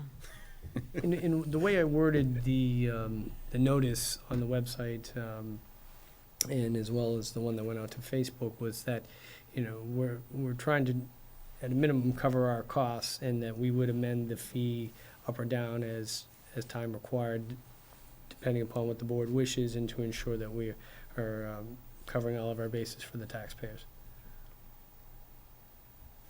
Okay, thank you. Okay, we have a bid award. There's your extra money. I'm seeking the board's approval or confirmation of the bid award for the replacement of the roof of the East Chelmsford Fire Station. We're seeking the bid award to MDM Engineering Company, and the bid amount was $88,000, which falls right within the budget of the project, which at town meeting was $88,841. And as you noted there were a dozen bidders on this project, so it was, you know, I'm sorry, 7 bidders on this project, so it was well advertised and well known. So, and as you can see, we had our consultant do a background check, and the report came back generally favorable. Questions? Have a motion? Make a motion to accept the bid proposal for MDM Engineering Incorporated for the amount of $88,000 to repair the East Chelmsford Fire Station roof. I'll second the motion. Okay, I have a motion and a second. All in favor? Aye. Any opposed? Any abstained? I vote no. I'm for it. You're for it, okay. Thank you. Thank All you. right. And a couple of reports, Paul. Yeah, the first item on the report is disposition of the 101 Mill Road deed restriction. You may recall at the last meeting, we had a discussion about returning the property out to the market, and this time going with a simplified approach of a deed restriction, limiting the sale of the property to a 1 or 2 family bedroom, unit requirement, so forth. And we have town council present because he's here for the executive session anyway. And so we referred the matter to council, and then rather than me paraphrase, Paul can come up and explain that, you know, that how this could be achieved in a straightforward way. Thank you, Madam Chair. Again, for the record, Paul Haverty, Blattman, Bobrowski, and Haverty. I did take a look at what was previously proposed. I had actually reviewed that deed restriction in advance of the attempt to sell previously. And what it was essentially trying to track what the standard form conservation restriction would be if this had been something that had been accepted by the state for a permanent conservation restriction that would last for longer than 30 years. And it appears as though that attempt really scared off potential purchasers. So what the board really needs to do is make a determination as to what its goal is with regard to any sort of restriction that it wants to place on the property. The restriction is going to be limited to a 30-year period with a potential to renew that 30-year period. But what is contained within it is really up to this board.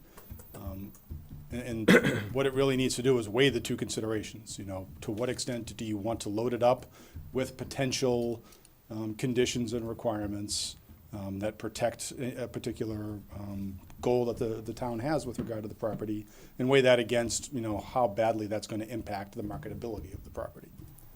So, and it's really, in terms of the legal aspects, you can put really, with limits, but you can really put whatever you want with regard to the preservation goals into the document. So the question is, how much do you want in there, and how willing are you to loosen it up enough to actually let it sell at a reasonable price?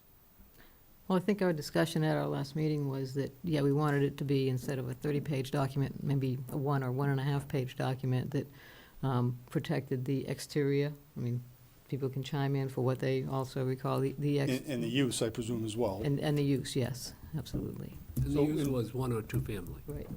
Right. But with regards to protecting the exterior, how exactly did you want to accomplish that? My understanding was the exterior Federalist facade. Correct. That is, you know, because there are other portions of the exterior of that property that are not historic, which, you know, there would be no loss in the garage area and so forth if it were not taken, if that would be removed from the property, and probably would be removed if it was a renovation of the property to a 2-family dwelling. So I think it is that obviously picturesque exterior, you know, Federalist facade as you come down the roadway. It's the main body of the house. Exactly. Yeah, the original dwelling. So the question is, how do we go about doing that? Do we want to impose some sort of a restriction that requires Historic District Commission review and approval? Yes. I mean, that's a way that you can really accomplish your goal without having a very, very lengthy document, you know, listing out huge Then numbers. is that open-ended to them? It's very similar to a demolition delay consideration, where the Historical Commission has to examine any modifications for a structure that's 70 years or older and grant their approval. Right. I mean, we could certainly put a provision in there that says approval shall not be unreasonably withheld. That does go to the marketability question. If you have it too open-ended, someone may take a look at the deed restriction and say, well, what happens if the Historic District Commission doesn't approve the changes that we want to make? Whereas we think that they are reasonable. So who makes the determination if it comes to a head? Us? Or the Well, no, historical? ultimately, it depends on how you draft the document. I mean, Well, I guess what Glenn's saying is, could there be an appeal to this board with that? That's kind of what I would suggest. Okay. If they do come to if they can't agree, that we Okay. would be the, So review by Historic District Commission, appeal route to Board of Selectmen? that sound reasonable?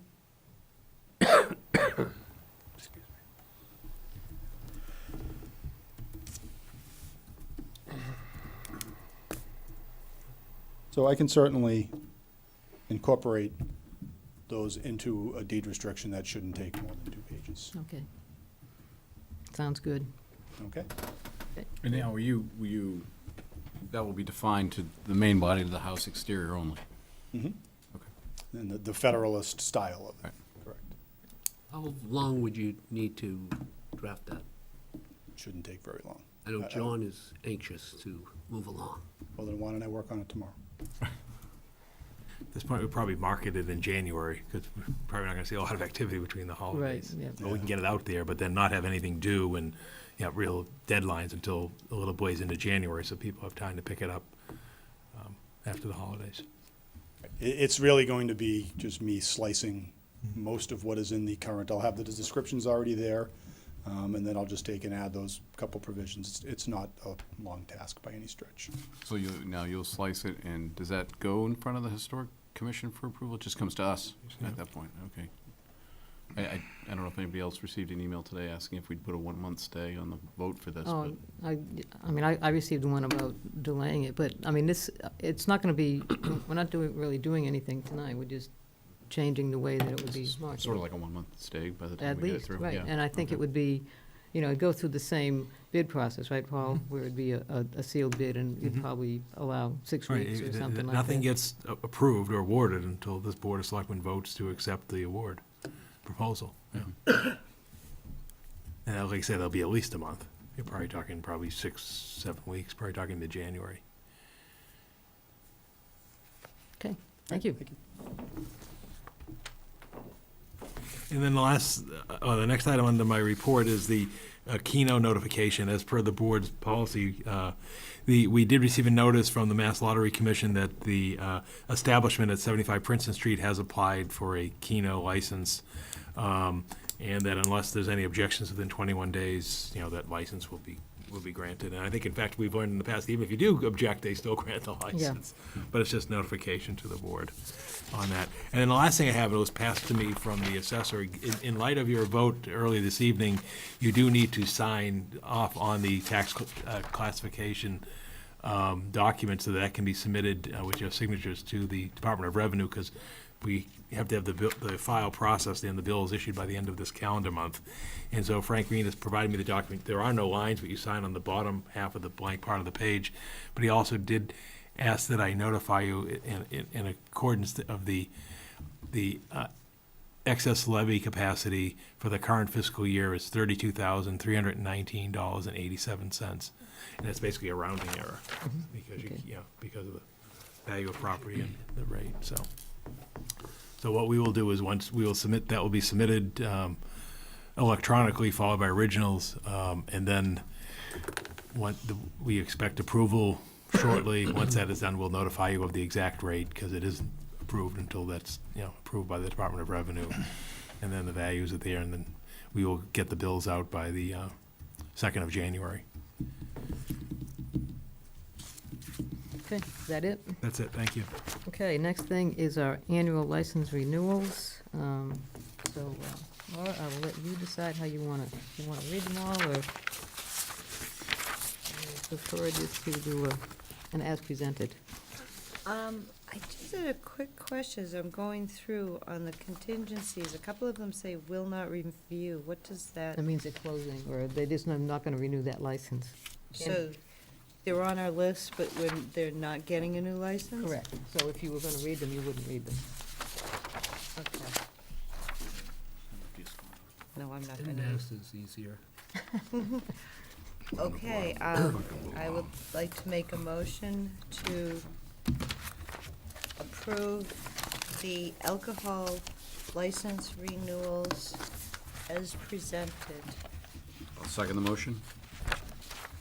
Okay, do we have any questions or comments about any of the listings here?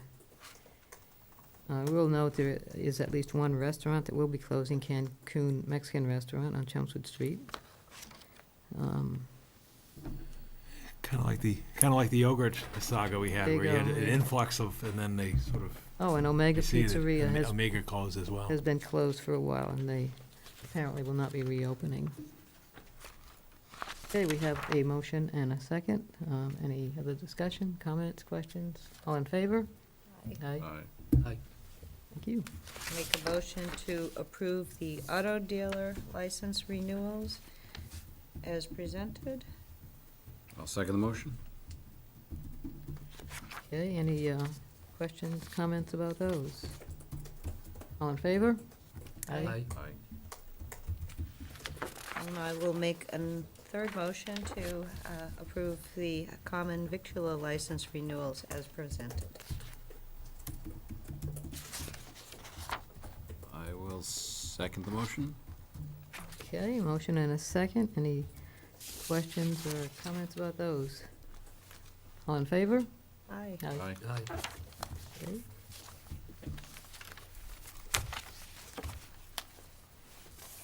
You get them all? That's it.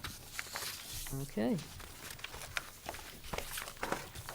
All right, we're to Selectmen Liaison Reports and Referrals. Good, we'll start with you tonight. I'm all set. Okay, thank you. Ken? I don't have anything. Okay, Laura? I don't have any either. Wow. Glenn? Just a question, we have a meeting coming up, a joint meeting. That's what I was. What's the date? Next A week Monday. from today. Week from today. Yep, At the school administrative building. that's it? Yes, I'll be going to the school committee meeting tomorrow night. It might be Better get a there lively early. one. Okay, well, I was gonna mention about the tri-board meeting a week from today at 7 o'clock at the school administration building, and also want to thank everybody for coming out this past weekend, Saturday and Sunday evenings for the tree lightings at Vinyl Square and at the center. It was good weather for considering the first weekend in December, and the crowds definitely showed that. So great that everybody could make it and had a good time with that. So that is all we have for this evening. We do have any press questions? All set, thanks. Okay, no press questions. We do have an executive session tonight, so if we could have a motion for that. I'll make a motion to adjourn to executive session, not to return, I'll second the motion. You're gonna say for what? for the purpose of discussing strategy with respect to opioid litigation and consideration of real property on Charles Way. Okay, we have a motion and a second. George? Aye. Ken? Aye. Laura? Aye. Aye. Aye, okay. Our next regular meeting will be 2 weeks from today, which is what's the date, 17? 18th. 18th, December 18th. Thank you.